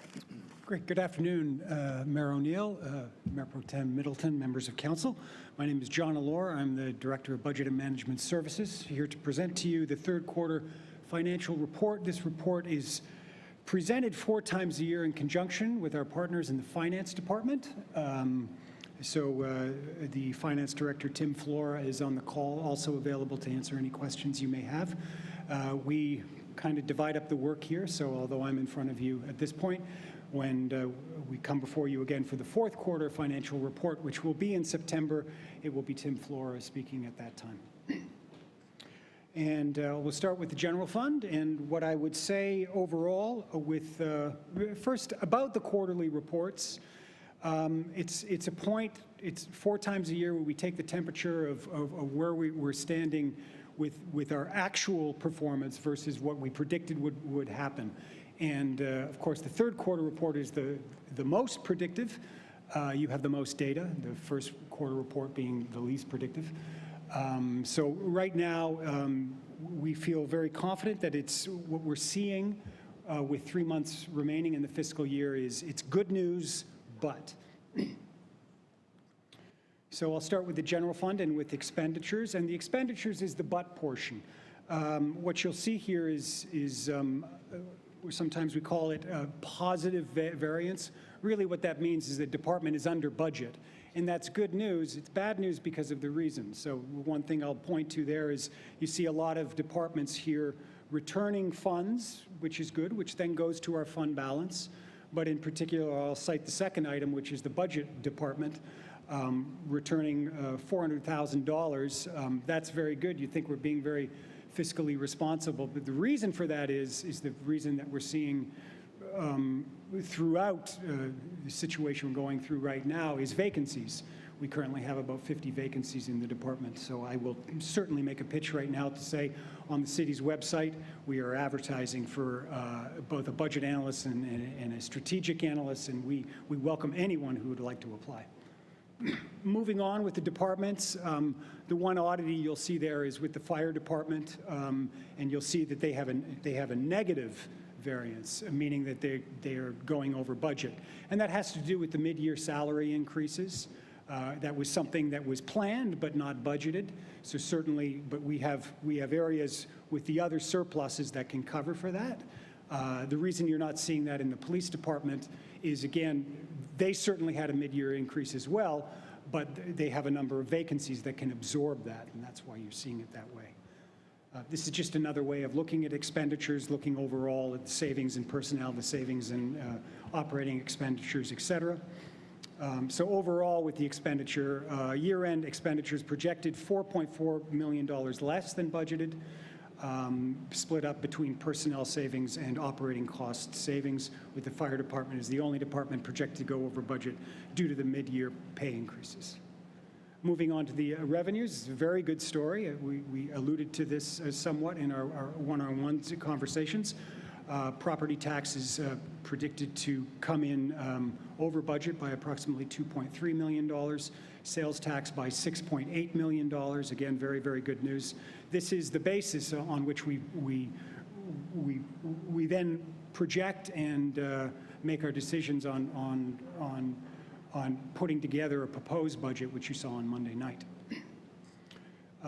Property taxes, the revenue is all, the majority of the revenue is collected after the trigger date of January 6th. That's when bills are due, and we see most of the revenue come in January and February, looking very, very strong. End of year projection, as I say, $2.3 million over. Sales tax, again, collections very strong. We have collections through March. At the end of year projection, as I said, $6.9 million. It's a lagging indicator here with sales tax. I'll remind you, we collect it 90 days behind, meaning what we're collecting right now is actually from February, or we just collected on the 10th. Overall, general fund revenues very, very strong, $11.3 million over budget. Sales tax, the property tax, utility franchise tax slightly under, charges for services over budget, and occupancy tax over budget for what we predict for the remainder of the year. This slide is simply showing you a comparison of where we were at last year compared to where we are at this year at Q3. Again, very, very strong performance. More bars extended out to the right means a better situation than we were in last year. Fund balance we've talked about, but just a reminder, in some of our conversations, the public hasn't heard this. Fund balance at last year was at $61.8 million. That's where we started the fiscal year. Then we take back from that the projected use of fund balance in this year. We budgeted $15 million, but certainly with the savings, the actualized usage of that we only see as $10.2 million. We add into that encumbered funds, 8.8, with a projected fund balance when we land at the June 30th of $60.4 million. That's the basis of our taking off point. We were required to hold back $16.7 million, meaning the level above that 16.7%, excuse me, is 20.2, and then in the proposed budget, we're proposing to spend about $7 million of that 20.2. Moving on to the enterprise funds. These are our major operations. We don't discuss every fund, but certainly the major ones like our utility, et cetera, we want to certainly take a temperature on those. Water and sewer fund, again, things looking very, very strong. Revenues are just under budget. The expenses, overall, we're in a better position than we thought we'd be. That's what that overall budget variance is, and that's what you see here. Overall, the fund is expected to end with a positive budget variance of $1.8 million, meaning it's under budget. Personnel services, $1.2 million under budget, again, due to vacancies, revenue shortages, offset by the savings. Moving on to the transit operations, again, positive variance, it's under budget on the revenues. It's a bit of an anomaly here, under budget, very much under budget on the expenses. The operating expenses projected significantly under budget due to delays in the planned service enhancements. Capital outlay is projected under budget by $7.8 million, a total positive budget variance of $15.5 million. Reminder of the grant funding that is included in the current year we're in and the tax rate for that fund. Solid waste fund, moving on to that, again, mostly good news. Operating expenses are, the operating revenues is down slightly due to decreases in the commercial garbage and transfer station. Solid waste expenses are slightly over, but overall operating revenues projected $600,000 lower than budgeted. Personnel services over budget. Operating expenditures projected under budget by $2.2 million for a total positive variance of $1.6 million. Stormwater fund, again, good news, the fund is in very good shape. Slightly over budget for operating revenues, but total positive budget variance of $589,000. Parking fund, Mayor Pro Tem, this in no ways contradicts what you said earlier about the parking fund. Yes, the parking fund is, I would say, experiencing stress, although the overall picture will show that a positive variance. But the thing I draw your attention to there is the revenues, the operating revenues. We budgeted in a COVID phase much less revenues compared to what we would do pre-COVID. Pre-COVID, we budget approximately $4 million for this fund, and this year we only budgeted the adjusted budget $2.6 million. So it's good news, but in an economy with stressors. And there you see overall a positive variance of $429,000. The other major funds we have, no, I would say, potential warning signs. Ballpark fund expected to meet revenue projections. DPAC profit share and the occupancy tax revenues are robust. Expect to exceed budget this fiscal year. So overall, a positive variance. Inspections funds revenues are expected to come in over budget by $1.4 million, indicating a strong economy. And again, a lot of that has to do with, that's the basis point for our taking off point with the proposed budget. Overall positive variance of $1.4 million. That concludes my presentation, and I'm happy to answer any questions. Thank you so much. I'm sorry. Thank you so much. You all have any questions? I don't have a question, just a comment that this is again and again, it's just really impressive how, Madam Manager, this city is run. It's just really impressive. Thank you so much. And Mr. Lord, thank you for making it consumable. You're very welcome. Thank you. All right, we'll now turn to our final presentation for the afternoon. 2022, item number 33, 2022 first quarter crime report. And I see our police chief and her staff are here today. Thanks y'all over in the corner for being here today.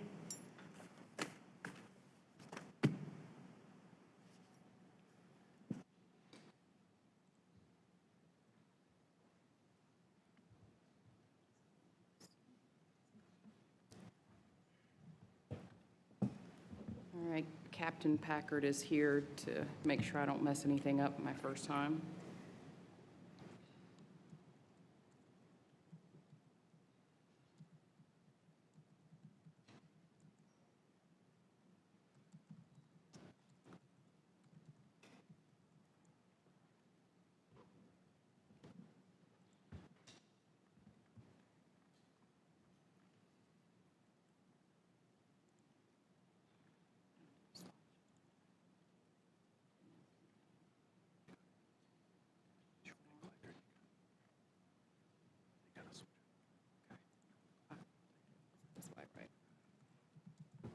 All right.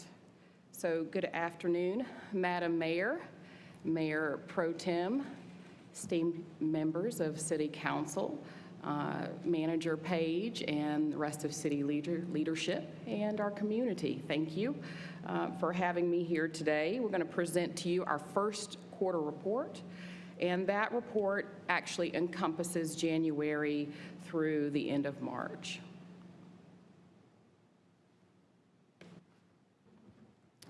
So Part 1, violent crimes. Part 1, violent crime covers, as you can see here, homicide, rape, robbery, and aggravated assault. Overall, our violent crime was up 8% in the first quarter of 2022 compared to where we were this time last year. There were 8 homicide cases with a total of 11 victims. However, in all, we have had 18 homicides to date. And so I do want to break those down to you just a little bit, all right? So 3 of our homicides were double, all right? And those were January 1st, January 2nd of 2022. That was at the extended stay. February 19th of 2022 is Cornwallis Road. Then March 26th of 2022, that was Holloway Street and Joyland. It should be mentioned that one of our cases was actually an officer-involved incident, and that is still under investigation through professional standards and the SBI. So moving on to our sexual assaults. So we have seen an increase in the percentage of sexual assaults that are being reported. That's not necessarily a bad thing, because ultimately we do want our victims of sexual assault to report no matter when they report.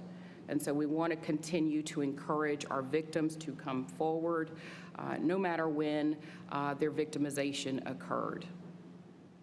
So our robberies have increased. We've had a couple of weeks here lately where we have seen an increase in the number of reported robberies. Those rose by 45% during the first quarter of 2022, obviously compared by the previous quarter last year. 3/4 of those reported robberies were from persons, and 1/4 of those were commercial robberies. Almost half of those commercial robberies, so it's about 45, 46%, were at our convenience stores. And so I can tell you that our officers have been conducting outreach and really talking to our convenience store clerks and helping them harden the stores to prevent any future incidents. Our aggravated assaults were down 8%, and so we always like to see a reduction, and certainly we want to continue that downward trend.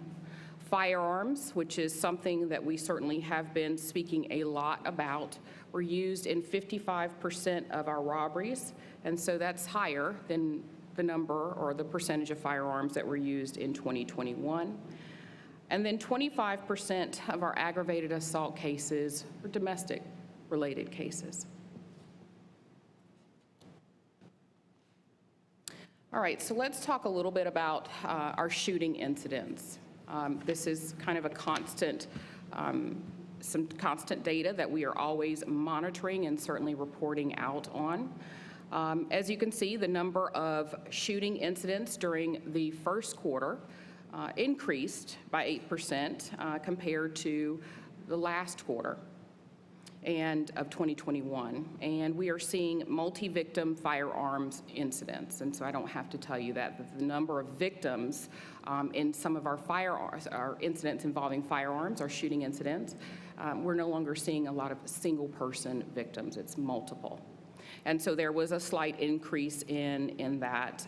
It rose 59 incidents for persons shot compared to 53 persons shot this time last year. And then, we have our fatal and our non-fatal shootings. So multi-victims, again, those are 32% of our aggravated assaults. We are seeing an increase in that category. So I do want to talk about just some of the work that we've been doing just around trying to mitigate a lot of the firearm crime that we are seeing. As you know, and again, this is more sort of second quarter, but we'll talk about it now. We did start and just an initiative of really focusing some of our efforts on mitigating and addressing the violent crime that we are seeing, particularly as it relates to incidents that are coming across on some of our watch reports and areas where we are seeing a constant increase. And that unit has been working very closely with our violent crimes unit, our gang unit, in order to address not only the violent crime, but also let's address some quality of life issues and making referrals to many of our city departments. They have been more than gracious and partnered with us. It's increased their workload, but we want to make sure that we are getting neighborhoods the help that they need. And I also want to take a moment to talk about the work that we are doing as it relates to analyzing casings, so shell casings. There has been some significant incidents of violent crime that we've been able to connect where same guns are being used in different incidents. So we know that these guns are, they're traveling, whether it's by car or by foot, they're traveling. So I just want to tell you about one incident in particular. It had occurred in February of 2021. There was a home invasion in which there was a shooting that occurred. And so fast forward, and obviously that was being investigated by our investigators in a violent crimes unit. In April 2022, our gang unit conducted an investigation at a different location. And they had received a drug complaint from one of our community members. And so this was just not something out of the ordinary that they would do. And so they were able to obtain a search warrant for that particular location. And they located a RR-223 rifle that was stolen, a Glock 32 .357 handgun, and an M&P Shield 9mm handgun, a Ruger 9mm handgun, and several other various assortment of ammunition and drugs within this one location. So then those guns were turned over to our forensics unit. Our forensics unit, we do everything in-house with the exception of analyzed DNA. So we analyze our own shell casings that are recovered from scenes. So based upon analyzing that they were able to do, they were actually able to connect the shell casing recovered from the February incident to the shell casings fired from one of the guns that was seized in the April incident, and actually was able to make an arrest for one suspect for one count of discharging a firearm into an occupied property, one count of possession of firearm by felon, assault with a deadly weapon with intent to kill, and breaking and entering with intent to terrorize. So that is some of the work, just a portion of the work that staff are doing, just focused around being able to connect a lot of these crimes, and some of them are interconnected. All right, so let's take a look at our property crime. So, property crime often seems like it takes a backseat because of the violent crime, but our property crime and really being able to address victimization that occurs through property crimes is just as important. And so as you can see here, we were down in burglary, larceny, and just burglary and larceny, but overall property crime was down 8%. And so that's a good reduction. However, our motor vehicle theft, we're seeing an increase, 15% over this time last year. And so again, it really is focused around cars being unlocked with keys in cars. It's not anything that we have not discussed, but we will still continue to educate our residents and about the importance of just taking your keys with you, not leaving your car unlocked. So 49% of the vehicles that we had that were stolen had the keys left in the car or running, but 80% of those vehicles stolen have been recovered. So a lot of that is just through patrolling. Community members call us to report, and that is the kind of partnership and the work that we really note that are very important. I would say that 275 burglaries were reported this quarter, and that was the fewest reported in any first quarter during the past 17 years. That's significant. 62% of those burglaries were to homes, and then the commercial burglaries were down 77%. Again, I think it's just a testament to great partnership with our property owners, our community, and our officers. All right, Part 1, clearance rates. So we compare, as you all know, our clearance rates comparison to like-size agencies by population. So 250,000 to 999,000 population. Our 2022 first quarter clearance rates were higher than the 2021 clearance rates, as you see. So you know that FBI generally reports on a later timeline, so we're always about a year or so behind. And what you see on the left-hand side is the FBI 2020 clearance rates, our 2021 clearance rates, and then our quarterly clearance rates for January to March. And I will just note that we are slightly above in our clearance rates for this quarter than FBI clearance rates.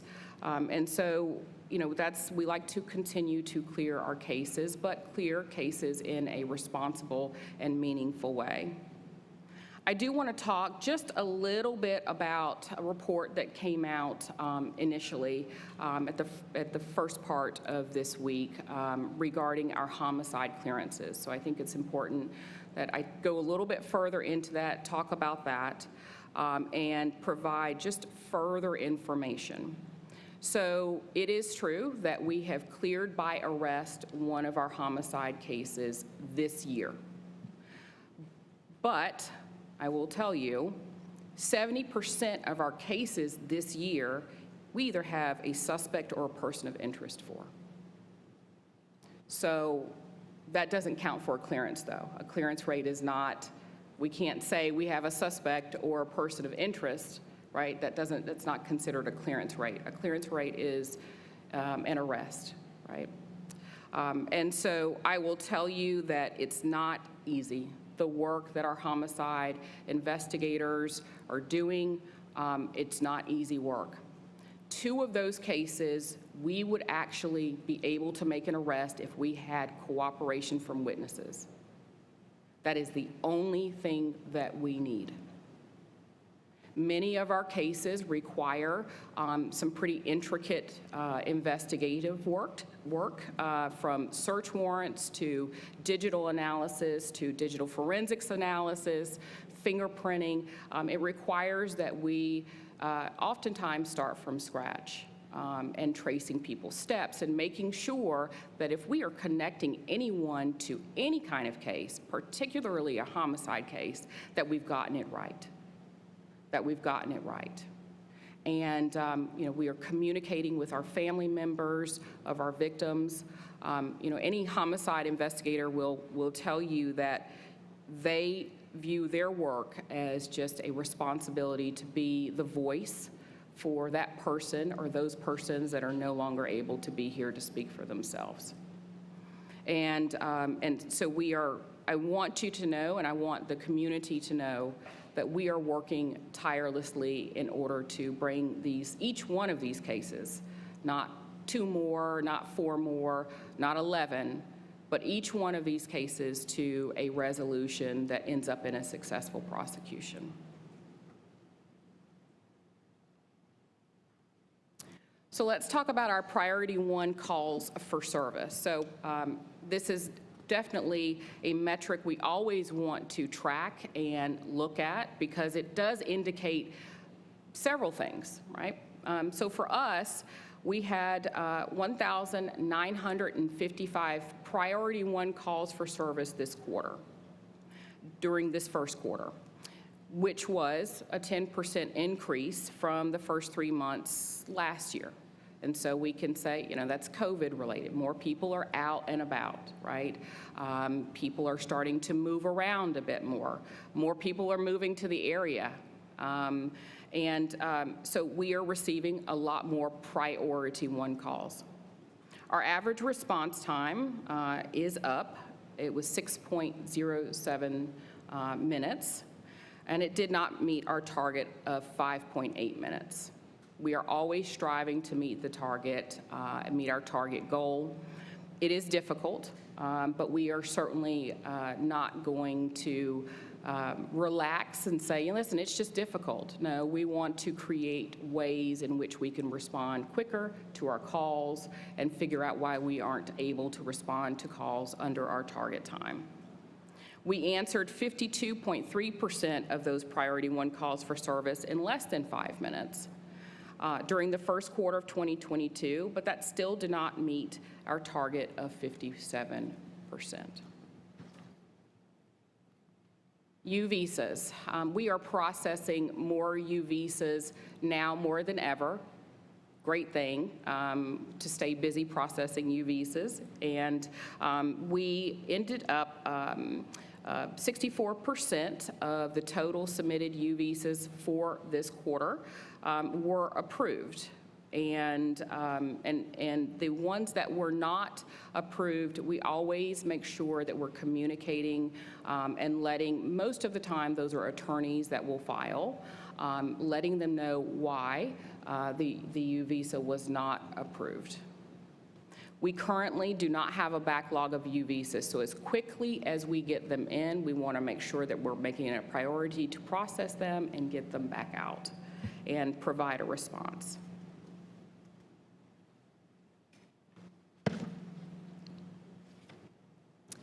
So let's talk about staffing at the end of our first quarter.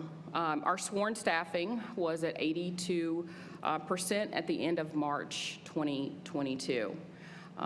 It is currently, of this date, at 80.3%. Our non-sworn staffing was at 86%, and today it's currently at 84.8%. We currently have 9 recruits in our basic law enforcement training academy class number 55. We graduated, as you know, 7 recruits earlier this year, Academy 54, and so they're all in different stages of training. We're trying very hard to track the reason why we lose recruits. So if we start an academy at 14 and we end up losing some, or we start at 11, we want to know why, what happened. The reasons that we are being given by our academy classes or our cadets that are just saying, this is not for us. This profession isn't what we thought it would be. I'm going to reinvent myself. I want to go and pursue a completely different profession. Those are the reasons that we're hearing. When we talk to our officers that stay, that decide to stay, couple of the things that they are saying is that Durham is where we want to be. We could go somewhere else, but Durham is where we want to be. We enjoy serving our community. We are thankful for the support. Many of our officers are here to stay.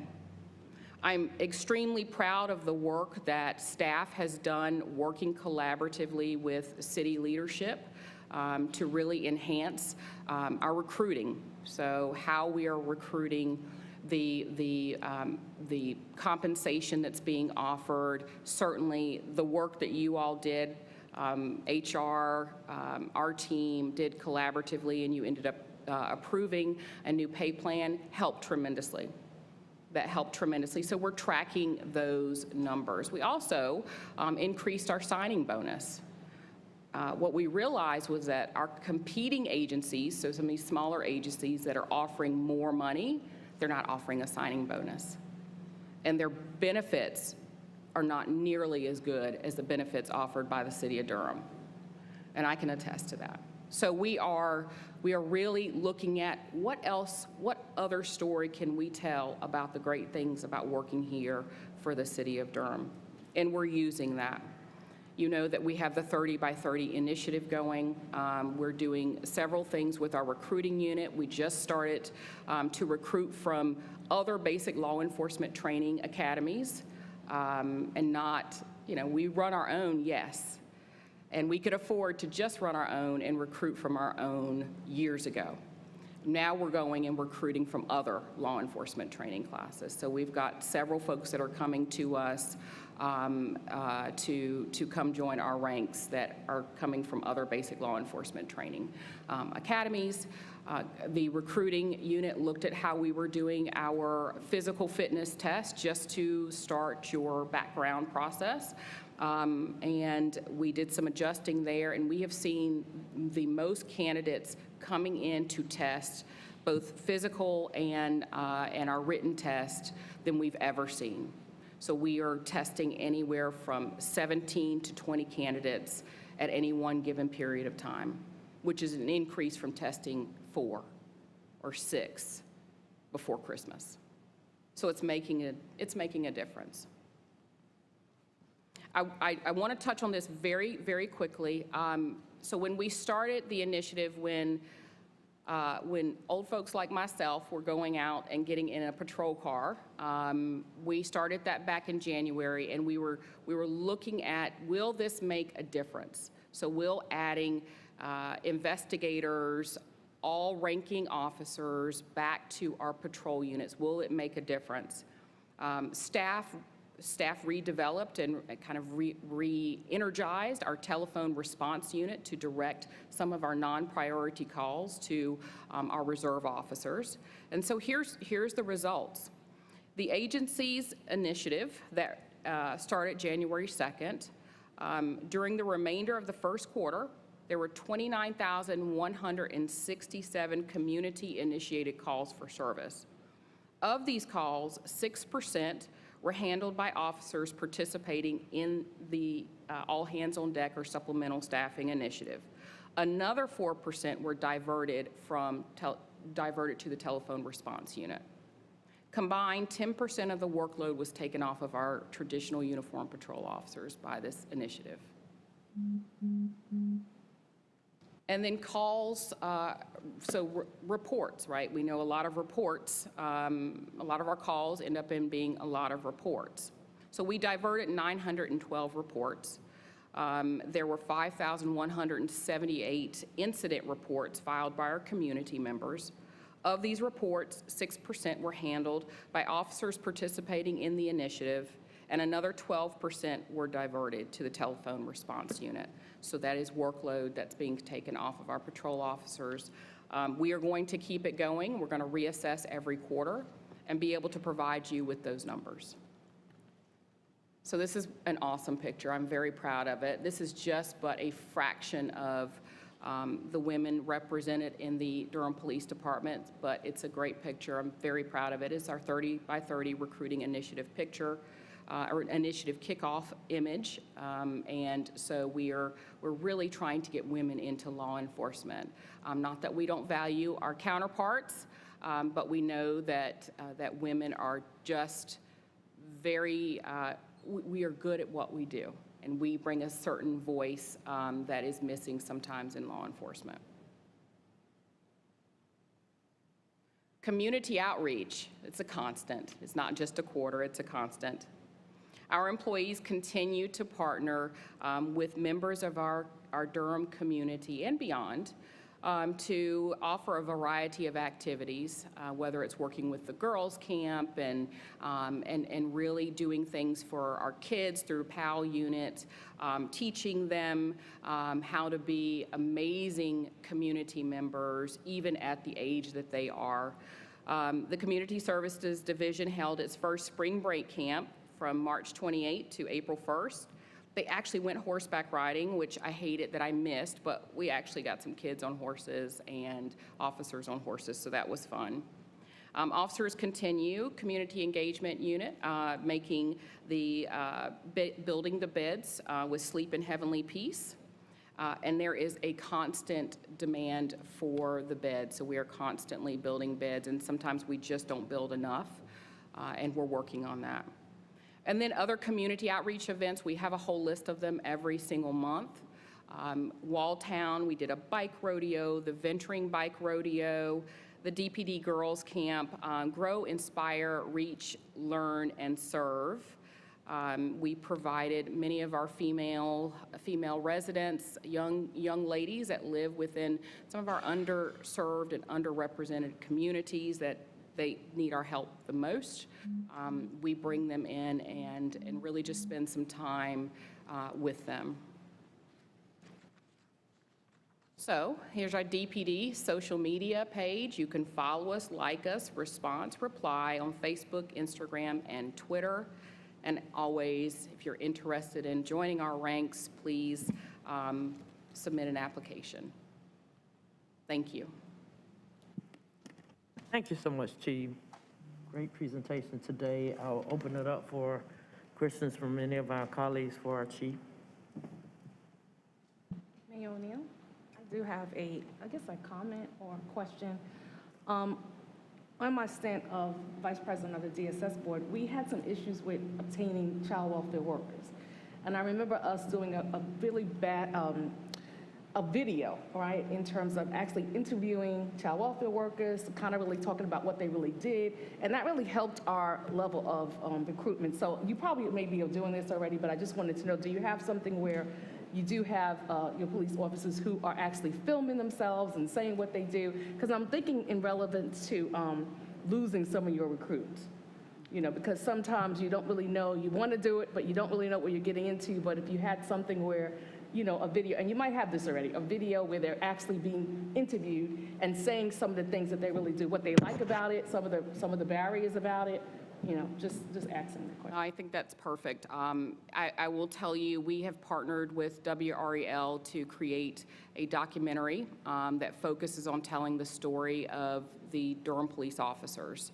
And so that's going to be used as a part of our recruiting campaign, but really more so to what you're speaking about, just talking and, you know, talking to our newer officers. We don't do the videos. We probably should start. I think that's great. But what we also do too is offer mentoring. So our newly graduated officers will mentor the officers that are in the academy all the way through to graduation and beyond. But I appreciate that, so we will definitely look into that. Yeah, I mean, in terms of, like you're saying, you're losing some of the recruits. So just in terms of, because sometimes you want to do this, but you really don't know what you're getting yourself into. So actually seeing someone who's actually doing the work, right?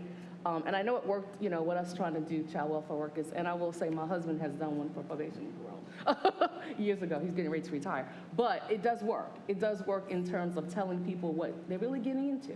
So. Agreed. Thank you. Thank you for that. Anyone else? Mayor Pro Tem? And followed by Councilman Williams. Thank you, Madam Mayor. Chief, good to see you. Good to see you, sir. To the command staff as well that's here, and to all of the men and women under your command. We thank them for their continued service to the city. Thank you for the report and being here today. I know it was greatly anticipated, and we always look forward to hearing from you. I think last time you were before us, I asked you about any noticeable impacts from the pay increase, and I think you had talked about a lateral, more activity lateral, from a lateral point of view. You got any updates on that? And I know you mentioned the academy, but is it still having some impacts in your assessment? Thank you for that. Of course, I knew I would forget something, so thank you. Yes, we are seeing some impacts from that. We actually have hired 2 officers back that left Durham. They came back from another agency, and so they're going to be starting back, and they were waiting to see what was going to happen with the pay. We do have more interest in our lateral program, so we are hiring on and actually taking calls from more officers that come in with experience. We worked with Manager Page and Deputy City Manager Ferguson on doing some stepped improvements with how much we bring in our lateral officers at, really honoring them for their years of service, and so that's been most helpful. Thank you for that, and trust you'll continue to keep us posted on how that's going. I wanted to ask about current use of force numbers and citizen-initiated complaints. One of the things that when we were, over the years looking at Durham's Police Department is relative to other departments in our state use of force is never good, but our numbers relative to the other departments, we tended to fare better than other departments in the state, and also citizen-initiated complaints. Do you have any numbers on that, or? So I don't have any numbers in comparison to other departments. That's an easy, I can get that information. We just heard a presentation today from Professional Standards on our numbers for uses of force. Our numbers for uses of force are about where they were. We can pull a quarterly snapshot for you to compare it to quarter from last year, if that would be helpful. Okay, sure. Thank you. And are you folks back to allowing ride-alongs now from us since COVID? No, yes, we are. Awesome. Yes, we are. Just wanted to get that on the record. Thank you so much, Chief. Appreciate. We know it was a challenging time for you to come in and assume leadership in the department with all that's going on in the city and the country, but we continue to be thankful for the leadership that you've provided. I continue to rib my colleagues over in Morrisville as well on a daily basis for getting you back here. So thank you so much for the presentation. Madam Mayor, I think that's all I have for now, and I'll yield back to you and my colleagues. Thank you so much, Councilman Williams. Yes, thank you, Mayor and colleagues. Chief, it's great to see you. You. First, I just want to compliment your officers. I had a situation with the officers, a little run-in, and they handled it amazingly well. And yeah, I learned what a courthouse was, and I just want to say, they handled this situation with all integrity. I wasn't going to say anything. They do their job very well. I'll pay my ticket off on June 17th. Thank you. So for anyone to think there's preferential treatment, nope. But I wanted to say I appreciate this report quantitatively. Could you direct me to where I can get a bit more qualitative information, just the psychology that you all are assessing, if there's any type of qualitative information that we are assessing that can help us understand what's driving some of the behavior? That for me will help me better understand, from a culture perspective within the community, why we are seeing what we're seeing, and it'll help us when we're thinking about resources to, innovate around. It'll help us direct more at the root cause. Yes, yes. So I'm just trying to seek more proactive engagement rather than reactive. I'm one to take a holistic approach to public safety. I think housing instability is contributing to, criminal activity. I think that, from housing instability to kids not being able to pay their band fees after school, so they're no longer involved in after school, arts programs, which means they're home, bored, and getting in trouble.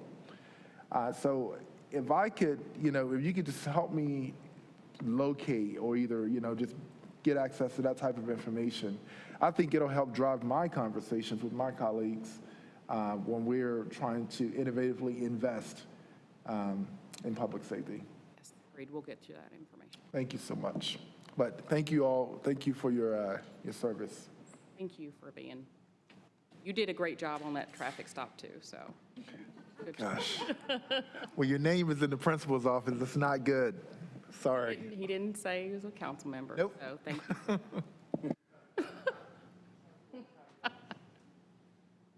Thank you. Good afternoon. I would like to note, I don't think I've ever been pulled in Durham. Because I drive a minivan and I drive like a mom. Thank you for being here this afternoon. I appreciate it. And I have enjoyed a few ride-alongs this spring, so thank you to those officers. And really appreciate the way you've explained a lot of this today. One of my questions is around recruitment, and I appreciate all of the extra information you're providing us, especially around the lateral entry. I will say if we can, and I don't know the rules around this, but if we can start thinking about how we can be pulling from police forces that have more bilingual police officers. I know that that's something that is, I know our department has always worked on it. I know it's always challenging, and I know it's always a need. But we know often that the victims of a lot of these robberies are in the Latino community, and it's something I consistently hear is a need, is more bilingual officers. And then as other language groups increase, we'll have a good roadmap of how to recruit for different language group officers when we have that need in the community. That's all, but thank you. Absolutely. Chief, I do have a question for you. You spoke about your officers having used some diversion tactics in terms of quality of life issues. Can you speak a little bit more about what they're actually seeing out there and who they are making their referrals to? Yeah, so dilapidated housing. So if there's, obviously if there's a house that needs to be boarded up, there's those contacts that being made, street lights out. And really anything from how a house dilapidated or street lights to mental health resources. And sometimes they'll often call our CIT officers, Officer Beckett, everybody knows Officer Beckett. But we'll call our CIT unit to come over. We try to offer resources, the resources that we know we can get our hands on right then and there in order to be able to help. So it's just, there's an array of things that officers are doing. Also, I found out too that, we make referrals for restorative justice. Very good. And officers have actually called some of our folks that are with the restorative justice program, which I literally found out a couple weeks ago. Wow. I had the same reaction. That's good stuff. That's good stuff. That's awesome. And my final question to you, Chief, is the question that I asked you the other day. And I asked not only you, but I asked a couple of other chiefs as well. And the answers were so profound to me that I want to give you the opportunity to speak to what you said and also to kind of summarize what those other folk said who sit in the like seats. And that is simply this.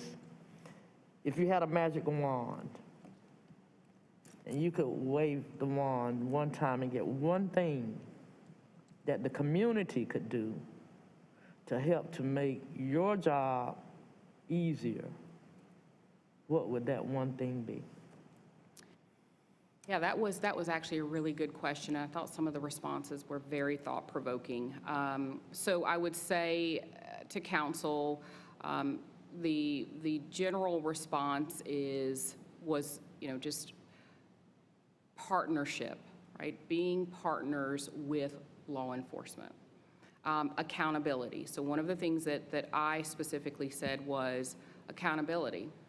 So we want our community members to say, listen, because it takes a village to raise all of us, right? But when we see things that are happening within our community and we know the person that might be doing it, or if we see our children getting involved in things at a very young age, the call maybe shouldn't be to us. We should be holding each other accountable. Being accountable for each other's actions and responses to certain situations. A lot of our gun violence and things that are occurring are just impulse control. So the road rage, impulse control. Being accountable for our actions. It goes a long, long way. Also, knowing that we are all on the same team, right? When you witness a crime, we don't have to know who you are, but we just really need the information, right? Partnering with us, being accountable, holding each other accountable. And that is, for me and for many officers, that beyond the support and beyond, providing more funding and things like that, that really does get to the heart of what we would like to see. Thank you, Chief. Thank you for all that you do and all of your able staff. Thank you so much. All right. Thank you. Thank you.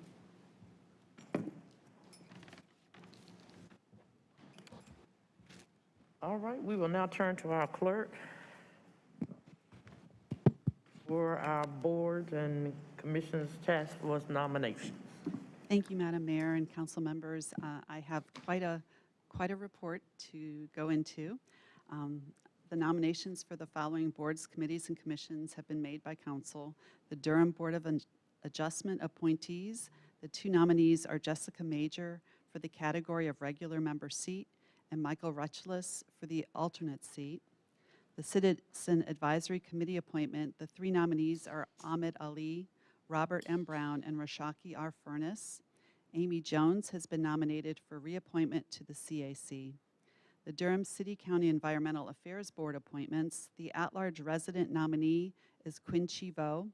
The Equity and Environmental Justice nominee is Michael Burrows.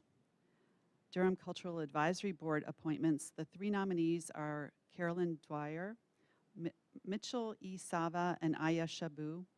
Angelique Stallings has been nominated for reappointment for the Cultural Advisory Board as well. The Durham Open Space and Trails Commission appointments, Ward 1 is W. Vincent Pierce III, Ward 2, Terrence Priester.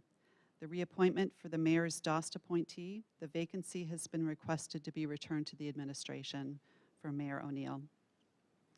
The Durham Planning Commission appointments, the four nominees are Kimberly Cameron, Shonda L. Luther, Anthony M. Cease, and Gary Cutright. The Mayor's Council for Women reappointments, the council has nominated Wahiba Kartai for reappointment to the Cultural Recreation Fine Arts sector on the Mayor's Council for Women. Sheena Matthews has been nominated to the Fair Housing Economic Development sector position, and Akia Umstead to the at-large resident. The Participatory Budgeting Steering Committee reappointment nomination goes to Axel Herrera Ramos for the at-large residency vacancy. And then there is one board that has not reached consensus. That's the Durham Performing Arts Center Oversight Committee appointment. The current breakdown of the votes is Amit K. Singh received 1 vote, Craig Spitzer has received 3 votes, and there was a desire to re-advertise by 3 of the council members. And that's the end of my report. So let me know how you want to treat the DPAC appointment. Thank you so much for that report. She's raised a question. Madam Clerk, I'm sorry, could you repeat the break? Which one did you say there was a Performing arts. performing arts? Amit K. Singh has received 1 vote, and that was from you, Mayor Pro Tem Middleton. Craig Spitzer received a vote from Councilmember Halsey Hyman, Williams, and Johnson. And then to re-advertise was Mayor O'Neill and Council members Freeman and Caballero. I'm fine with switching my vote to the applicant who had 3 already, right? Okay, I to think Craig Craig Spitzer. Spitzer, yep, that's fine. Okay. Thank you. All right, and that is the end of my report. Thank you again. Madam Manager, return to you. Settle our agenda. Thank you, Madam Mayor O'Neill, members of the council. I have for your consent agenda, items 1 through 6, and items 8 through 20, items 22 through 23, and item 38. I have item number 21 for GBA, and items 34 through 37, GBA public hearings. Thank you so much. I will now request a motion to entertain a motion to settle the agenda. So moved. Madam Mayor, may I say one thing on the other matters, please? Sure. Thank you so much, Madam Mayor. We, and I'll consult with Councilmember Johnson about having a conversation under the auspices of the Procedures Committee regarding the matter that came up with how we list things on the Monday night meetings. One of the questions I think we're gonna have to deal with is we have, if something is labeled and has public hearing attached to it, then if we entertain statements about something that we've noticed or intend to notice as a public hearing, and then we're entertaining comments on it prior to that date when we've advertised a public hearing, then I'm going to need some guidance on, that has implications for notice and what we do to folks. And we perhaps create another category for certain items on our Monday night agendas. But those are the questions I think we need to have some conversation about. So Councilmember Johnson and I will convene and we'll convene the Procedures Committee to talk about that, and we'll consult with Attorney Rayberg as well. Just wanted to put that in the record. Thank you, Madam Mayor. Thank you, Mayor Pro Tem. We look forward to those conversations. Now, I think I heard a motion from Councilman Williams. Second. And a second by, Councilmember Caballero. thank you so much. All right, let's hold you all captive to 4 o'clock.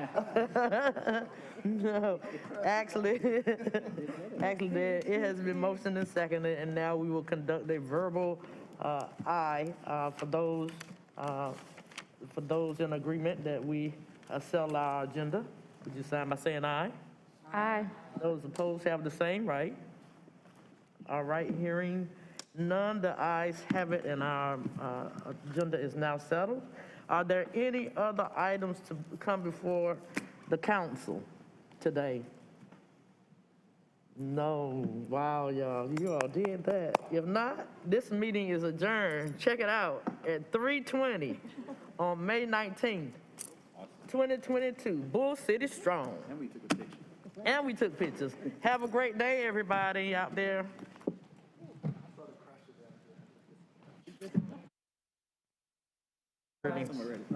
But Mark, the other issue that I want you all to take up, you and Julian. These quarterly reports. See how they jumped up? Now, they're not gonna talk about all the good stuff she did. That's what I said. You know, we just not, I just don't think that is fair that we open a door to create controversy. We don't have to do that. There's nothing, if other cities are not doing that, why would we open our cities to that? I mean, they pretty left, just everybody. Ain't no doggone way they gonna go out there and talk about not any of the good stuff they doing.